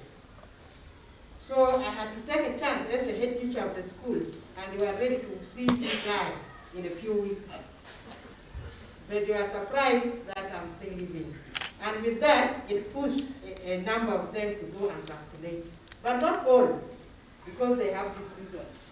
I would also like to thank Dr. Annette for giving us some clarification of the safety of this vaccine, of the quality of these vaccines, and its efficacy. Now, the question is what we have there. Even some doctors, that's why the people now have that fear. Because the doctors also tell us vaccines take a long time to be produced. Why is it that this vaccine has taken so short a time and it is now out? We had AIDS with us all these years, and they have not yet got the vaccine for AIDS. So this vaccine must be fake. You see? Now these are the people of authority that when we listen to them, we would believe, but they shatter the people's belief. So that is the situation. So we thank this launch very much. We hope we shall continue talking to the people what we have been given, and we have really gained confidence here also, that when we go back home, we shall talk with confidence to them. Thank you. Thank you very much, sister. Did you mention your name? Yes. Okay, the next. Thank you very much. I also want to add my voice to thank the sisters, especially through their secretariat here in Arnold, for making the voice of the church to reach the grassroots through this campaign that you are launching today. And my question goes to Dr. Annette.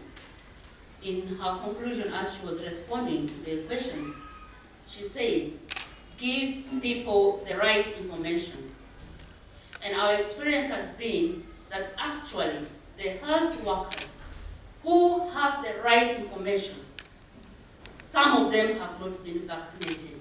What is the strategy of WHO in order to interest these health workers who have not been vaccinated? I speak here, I'm vaccinated, actually fully. Thank you. My name is Zaho Joyce, and I work with the Bishops' Conference as the National Youth Coordinator. Thank you. Thank you.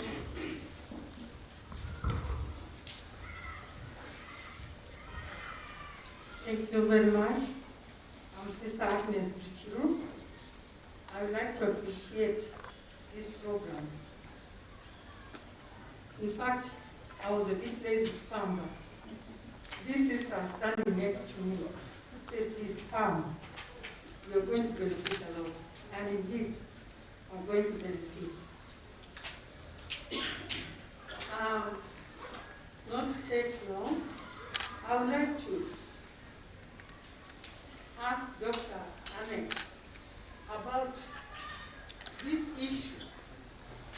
There was an issue of fake vaccines in Uganda, and that brought a lot of doubts for people to go for vaccines. Was there any step taken to find out those who are vaccinated with those fake vaccines to clear the doubts? That's what I would like to find out, because all along I've been following that up to now. I'm still waiting for the answer.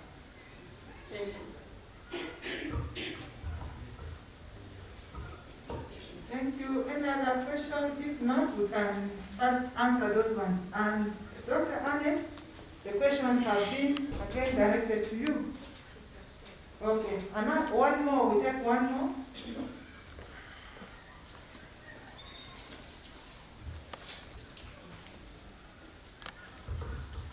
Thank you. Mine is not necessarily a question, but an addition to what the vaccine ambassadors are going to contribute. First of all, we observed a gap where the government was planning for this vaccination and campaigns on COVID-19. We were wondering whether they knew that the church, especially we, the Catholic sisters who run most of the big hospitals in the country and most of the health units, we wondered whether they knew we were partners. But later on, we discovered that we had to take a move and inform them that we are the biggest partners. The gap was that they went through their structures, the government structures, where people work after being given allowances. And without allowances, they can't move. And I think that was a fact that some vaccines were getting maybe expired. It is only when the president intervened and said, I will chase you, and they had to move, and I think they were not expired. Now, for us, we don't work with allowances. We move because that is part of our currency. And we exist and work where even the government is not. In hard-to-reach areas, at the grassroots, we are there. Even during COVID, many health centers were abandoned. We were there. In Karamoja, we witnessed even sisters burying people who had died of COVID, and the relatives had run away. We were there. So those are the gaps we are trying to cover. Another thing is about mobilization of people, the elderly and those with comorbidities. We heard that it is only around 6% who have been vaccinated. But for us, we live with them. So if given a chance, we live with them in even hard-to-reach areas, so mobilization for us is not a problem. Except my question, which I would maybe push to it, just to inquire, is that you mentioned something that we may mobilize the people, but the vaccines may not be enough. Now, through World Health Organization or the Ministry of Health, is church as a private faith-based or a faith-based arrangement and with our clear structures, can we also get donations of the vaccines for the people we're working for? Thank you. I'm Sister Speciosa. I work at Haru as Assistant Secretary General. Thank you very much, Sister Speciosa, for that. And I think not only thinking, but all the questions have been directed to Dr. Annette. And I hope you are still there. If you don't mind, you could first take us through, and then others can supplement. Thank you and welcome, Dr. Annette. In the meantime, Sister Annette. Thank you very much. Sorry, can you lower your hands? Thank you very much. Eh? Sorry, I was asking Sister Anna Maria Can to lower I her proceed? hand.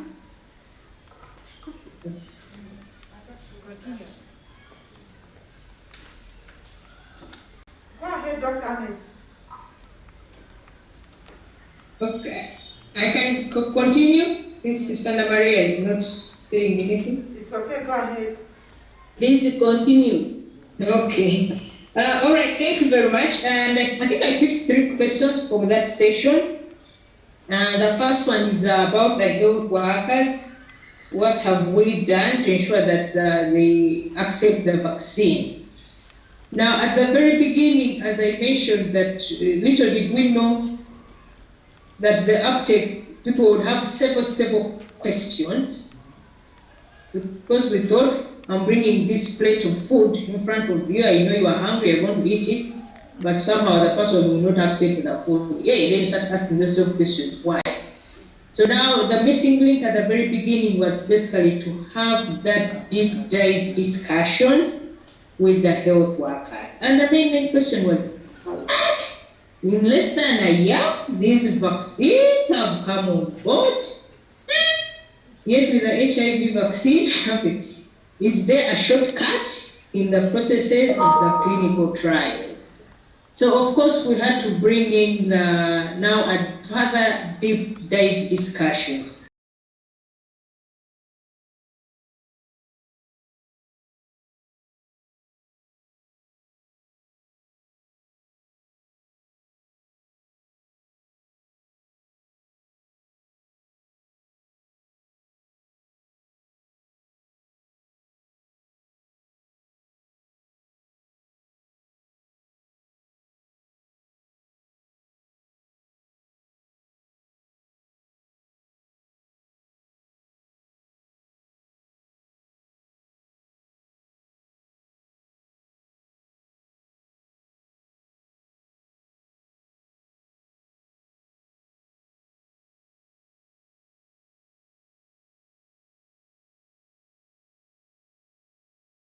May, that is when now the clotting thing came in. But of course, we had to come in very fast with the supporting the Ministry of Health, giving them information, setting up a panel of hematologists to help us really address all many of these concerns. And it is so painful now to lose a health worker who has not been vaccinated. There's a health worker who died. 2 of them from Masaka sub-region. Recently, this month. And when I probed any history of vaccination, no. So the rest of the health said, hey, this COVID is real. People, let us go and receive the vaccine. So now you see people, Ugandans are waiting for the worst case scenario, death. Then they wake up. But yet, if our health workers had come in March, way back in March, by now they'll be protected. So we are trying all avenues to really give them information. And this morning, I know Dr. Kalisa might share with you, but I can share with you one slide whereby at least we've seen a great improvement in the number of health workers who have been vaccinated, because initially we were really lamenting, shedding tears.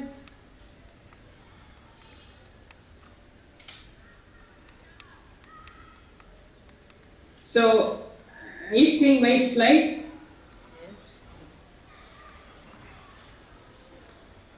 Let me try and share the slide once again to show you the number of health workers. Okay, so now the health workers, at least 93% at least have received their first dose.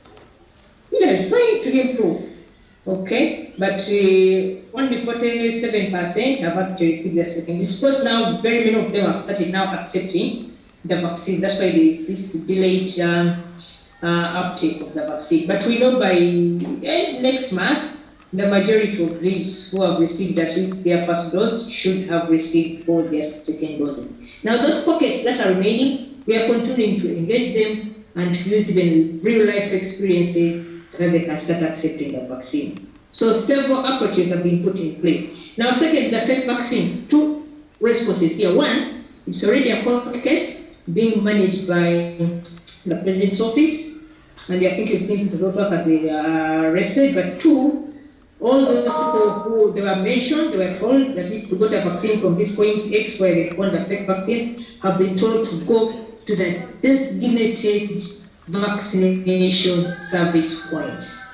Ugandans will love shortcuts, and now you see the shortcuts, what they cost is receiving a fake vaccine. So as you're also going to engage the communities, please tell them to go to the designated vaccination service points identified by the district health office. Then finally, the elderly persons, I want to give you two comments. The first one, and it's good you mentioned the elderly. Now you need to work with the district health office, as Robert Excellency is mentioned. We are having now mobile teams. So if you know there's a pocket of some elderly person who cannot even walk to the health center or to the outreach, work with the district health office, that please I have these 5, but I have also mobilized other members around who have not been vaccinated and send me a team. You see, I'm using the district health office. Don't work independently, then you end up getting fake vaccine. Work with the DHO's office so that they can organize a team to come to you and go and vaccinate our elders so that you have to carry them to the vaccination service point. Now, donations. If you get a donation, what I can advise you, if you have that green light, you need to first get an approval from the Director General of Health Services. You write a letter indicating the number of doses, indicating how many people are going to be vaccinated with that product, and preferably it would be good to have the vaccines that have already been brought into the country, because they will not have very major challenges of National Drug Authority really delaying your approval. So far, 6 vaccines which are shown on the screen: AstraZeneca, Moderna, Sinopharm, Sinovac, Pfizer, Johnson & Johnson. These are so far the vaccines that we have in the country, but you have to work with the Director General of Health Services Office if you already have that green light of having that bilateral donation. Once it comes in, it is supposed to be stored at national medical stores. Then you can go and pick it from there and you start administering. I submit, Chair. Thank you very much.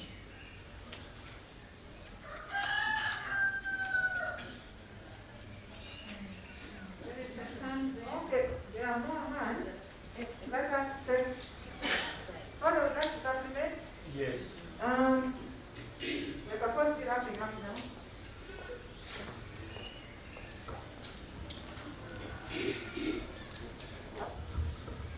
Thank you very much. I would like to add on what Dr. Annette has explained in relationship to sisters' question, communication and mobilization, and even that some medical personnel were the ones spreading some fear about this. It is the first time in the history of the world that we have got a pandemic of this magnitude in the digital age. And who controls the digital age? It is not the public health officials, it is not the religious. Those who control the digital age are your grandchildren. You get the idea? So the public health officials were not prepared to package the information in a manner that is current. When they began to communicate, they used the traditional method of communication, mainstream media print, and the television and the radios, what they used to do in the past. And then the social media, the other kind of internet input overtook them and overwhelmed the information system. That is what we call infodemics. And once infodemics came in, it became difficult, even some of the healthcare professionals, to identify what is true and what is not. That's one factor. The other factor, when we have a pandemic, or what we call an emergency, nobody has all the answers. We continue to find out scientifically the information and the data. So what happens is that even healthcare professionals, they keep learning. That's why even when they approve vaccines, it is emergency. So those are some of the factors. And mobilization lastly, the governments, the traditional mobilization they have been having in the previous vaccinations is using the government structures. You use the ministry, there's the incident commander, you go to the district healthcare officer, then you go to the COW, and you go down to the LOCs, and you go down to the healthcare teams. In this situation, they are not adequate. That's what the sister was saying. Because some of them, unless you facilitate them and give them allowance, it will be very difficult for them to do work. Why don't you engage the religious who have structures? Like the Catholic Church has structures. That's why sisters here from Uganda Catholic Medical Bureau, they have structures. Those structures are very effective in trying to bring down that mobilization. We have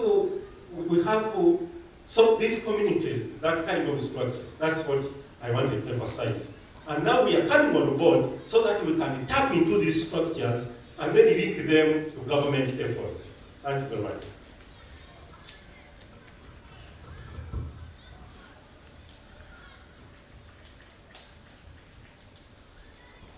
Thank you very much, Father. Thank you very much, Father, for your input. At this point in time, I would like once again to recognize Life Night Uganda. You are in here. Okay, I thought you were online. Welcome. You can wave to the people. I would also like to recognize the presence of Father Simon Peter from St. Augustine Institute, the director. Father, you're welcome. You can wave to the people. And I saw your hand, so you can raise your question. I thought to raise your hand. There is Father Zachary also the other side. I thought someone raised their hand. Yeah. I was waving to the people, and since I get the opportunity, and I asked the question, how is it going? I came in late, and maybe this question has been asked before, but if it has, please forgive me.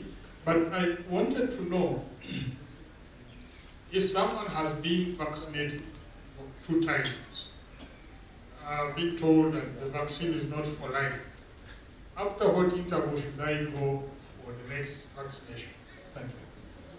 Okay. Father, that question wasn't asked. So the next, okay, sister.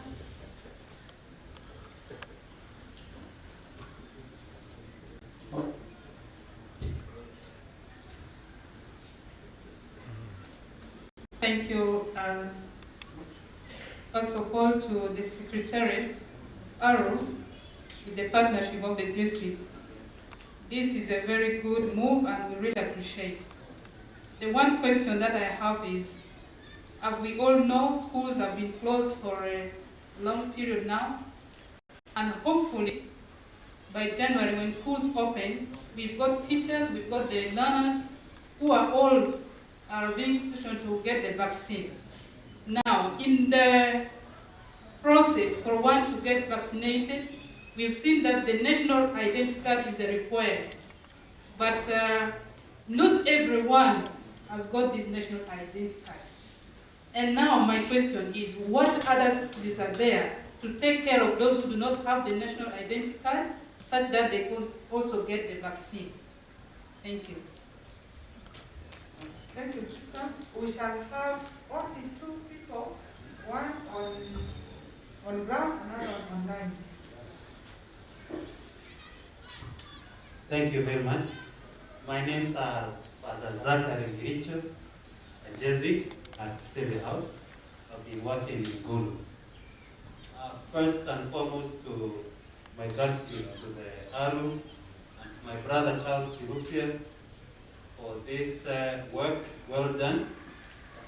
My concern here, one is actually a comment, and I want to say this, that really we have misinformation and the prophets of doom.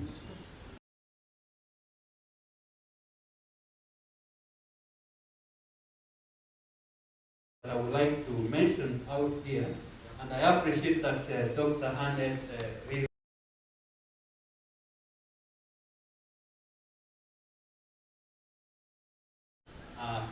clinical ethics regarding the development of the vaccine.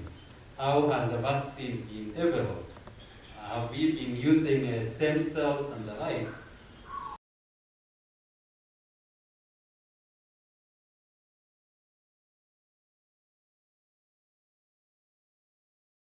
Then also there is another question that has been raised. Is this another way of population control? I am connecting this with an experience I had in Ethiopia when we had this vaccine on human papillomavirus vaccination. You know it very well. There was an issue in Ethiopia. They said, no, you want to make sure that our daughters, our girls, our sisters will never produce, so you want to reduce the population in Africa. And another issue, there have been a mixed feeling. Is the quality of the vaccine available in Africa same as those being administered in the developed or the first world? That's also another question. But for me to dispel such a concern is that when we were receiving these jabs, I finished mine in May. When we were receiving these jabs back in Gulu, we had on the queue the people from Europe, America, and the like from those first world, and they were receiving the same batch that we were receiving. So I think the quality is there, as the doctor has already said. And so I think the best thing for us here is to dispel the fear that is among us, but also ourselves to be at the forefront to receive all these vaccines. I think we can become role models. If we have not received the vaccines, then we have no obligation to encourage others to do so. Now, having said this, and since the doctor have said that the vaccines are safe, the quality is assured, it is mild. Mild means you may not even need to go to hospital, or you may not be admitted, or it may prevent death. Maybe for certain reason, even if you are admitted, you are not going to be put on ventilators. That's what it means. That is what that means. And secondly, there was an issue on further this, was another connected to that. What was it? Population control. Yeah, that is the kind of misinformation. It has nothing to do with population control, because the same vaccines that are being administered outside are the ones that are administered in us. But vaccines are produced in two ways. One way is what we call mRNA, molecular riboflavin acid kind of type. When that type, when you get like the Pfizer and the Moderna, they are produced like that. Then the other vaccines, AstraZeneca, Johnson & Johnson, those ones, they are produced in a traditional way. The traditional way means that you get a virus, then you remove its nuclei. Like when you get a car, you remove the engine. It is useless. So you introduce that into the body, and the antibodies, they are learning to attack. Because the virus, you see when you see that virus of COVID, it has 4 layers. It has the nuclear part inside where the life is. And then it has a membrane, a fatty part, which controls that inside part. Then it has the envelope, and then it has spikes. So when it goes to your body, your cells, when they are fighting, they don't have eyes, so they feel. Once they feel to know, is this an enemy, is this somebody who's coming for the first time? But once they have been trained to the thing, you already developed defense against it, they will fight when the real one comes. So that's how one is developed. The other one, which they are saying that developed from stem cells, it is not that embryonic stem cells, it is not true. The science of stem cells is very complicated, and if we go into it, it will take a lot of time. But that has been disputed. Even WHO has investigated that, and they don't come from embryonic stem cells. That would be a problem with the Catholic Church. Some would say, why should you use them, use and what? But it is not true. They have not used them. So, if you want the science of the stems, I mean, they use how those Pfizer and Moderna were made. You can check on the website. You just go and check how they made. You will be able to find the science. So, and also the last question had to do with why are these faster than other? Why have vaccines been produced faster than previously? Like AIDS we have not got it. AIDS virus mutates, has so many mutations. We have been talking about mutations. The virus changes like this, so it can't be recognized easily. So it has so many mutations because it has its composition, it has what they call sugars. So it is very difficult to, once you start it mutates, but there has been some stability in this one. Even if it mutates, it has been mutating, it has not been at that level of the HIV, many strains, different varieties. So it has been easier to do that. And also the technology has improved from where it used to be. It has come, but the approval process is still the same. Recording in progress. Thank you very much. Because of time, I mean, maybe we'll be having more training, so. Thank you very much, Father, for stepping in ably as a bioethicist and representing the Catholic Church in the Ministry of Health. And with that, I will ask Father Philip to give his input as Father Simon Peter prepares to close for us this session. Thank you. Thank you so much, Sister Lily.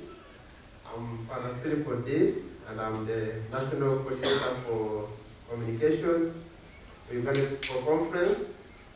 I would like to begin by giving a word of appreciation to ARU, Association of the Religious in Uganda, for this initiative, and also for bringing us on board. Actually, my being here, I'm coming because part of this program involves communication. It involves networking with the various media institutions. That includes also the media institutions of the Catholic Church. So I would like to thank the sisters and all the organizers for bringing us on board so that we can work together. And as Father John Mary Moka mentioned, a lot of falsehoods about COVID has been propagated through social media. And I think we also need to use the same platforms to ensure that we give out correct information. And that is why some of us on the board to ensure that we use available media, social media, and also other forms of media to ensure that we encourage our people to get vaccinated. We help them to get credible information about COVID and about vaccination. And Sister Speciosa mentioned that the sisters are so much present in most of our health institutions and the other structures of the church. And I think the other thing I want to add is also the fact that what you as religious bring in, and all of us as church leaders, is the issue of credibility, the issue of trust. In fact, in Objective 2, in the concept note, it talks about increasing trust in vaccine interventions. So I think that is something that is so important, because many of our people are so skeptical. They don't have good information, they don't have credible information. But when they hear from a priest, from a religious sister, they will believe more. So you are bringing in the issue of credibility, the issue of trust, and that is something that we can't take lightly. So I'd like to thank you, the sisters and all the religious who are involved in this program. Thank you for this good initiative. Thank you for the good work you are doing. Thank you for bringing all of us on board. We shall work together to ensure that our people are vaccinated and get good information about COVID. Thank you so much. Yes, thank you very much, Father. And you can see it's accompanied with that automatic applause. And I feel lovely informed that before Father Simon Peter concludes, his question wasn't answered. And there's someone who would like to step in and answer. Thank you very much, Father Peter. I wish Annette was here. Yesterday in our meeting, she introduced two vocabularies which are coming from World Health Organization, but unfortunately I've forgotten once I will leave that. But let me explain. We are talking about a booster jab. A booster jab has arose when some of the countries, about 90 countries now, have permitted the booster dose. But the World Health Organization and others have an issue with equity. For example, for us in developing countries, if we have already received your full dose of AstraZeneca, and there is no proof, no data that shows that it has not worked, why should you receive another extra dose when the other elderly people and those with comorbidities who need them have not received their jab, first jab? That's an issue of injustice. It's an issue of injustice. So even there's a problem with the developing countries, they are engaging them and telling them, should we keep vaccines for the booster dose 1, 2, 3, when those in developing countries, the poor, have not received even one dose? That's an issue. Now, what has happened with the booster dose? For example, we are talking about, here we're talking about Johnson & Johnson, or JJ. Johnson & Johnson, we are told to receive one jab. But now there is proof that maybe you will need another jab to complete the course. We call it the primary course. You may need. That is different from saying you have already received your 2 of AstraZeneca, of Pfizer, and now you need a booster dose. That's a different issue. So, so far here in Uganda, as of now, even World Health Organization does not encourage booster doses because of that issue of equity and injustice. Because there is no proof which I have shown, for example, for us here, that those ones have not worked. Worked in those 3 senses. They reduce hospitalization, they reduce death, and they make your sickness to be moderate. Thank you very much.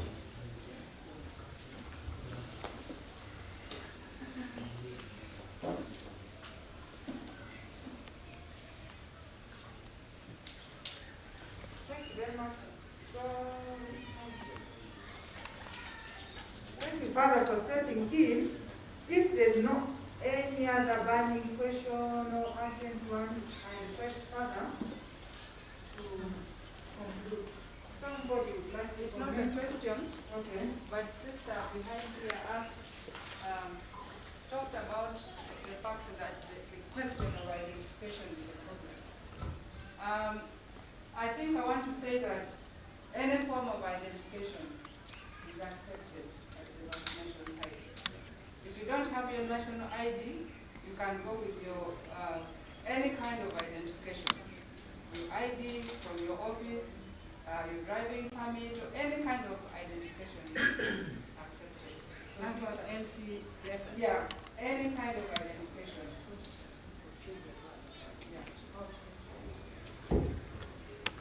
it was mentioned earlier, thank you for your input, lifeline. As it was mentioned earlier, this conversation is just the beginning. We are going to continue. So we shall have more opportunities to interact. In the meantime, for today, we would like to conclude. Thank you.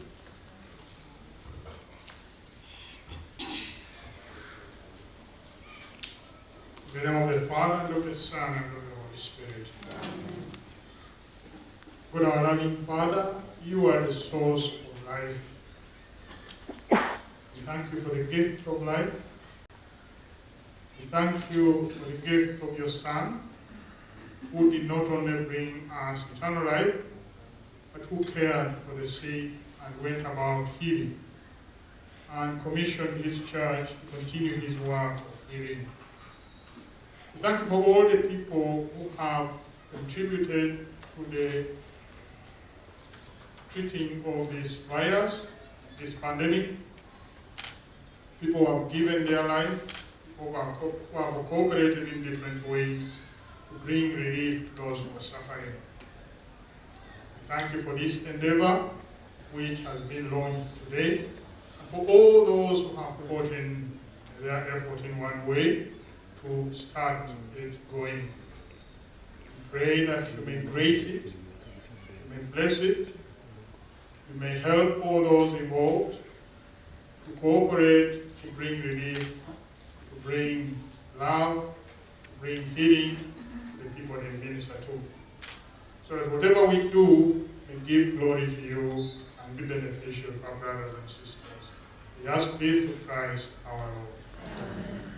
In the name of the Father, and of the Son, and of the Holy Spirit. Amen. Thank you very much. Let us clap for ourselves. Thank you very much for coming. Different groups, the people within, the support staff, the program staff, the administration, the different media houses. See you again. God bless you.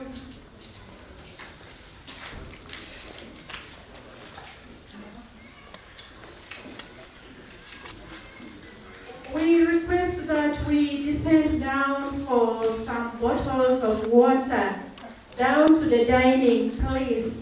And we thank you for coming. We thank you for loving Arrow. Keep coming. I know we were here just a month ago to launch another program, and today we are here, and in future we shall invite you again. Thank you. Thank you. We are no longer strangers, but friends.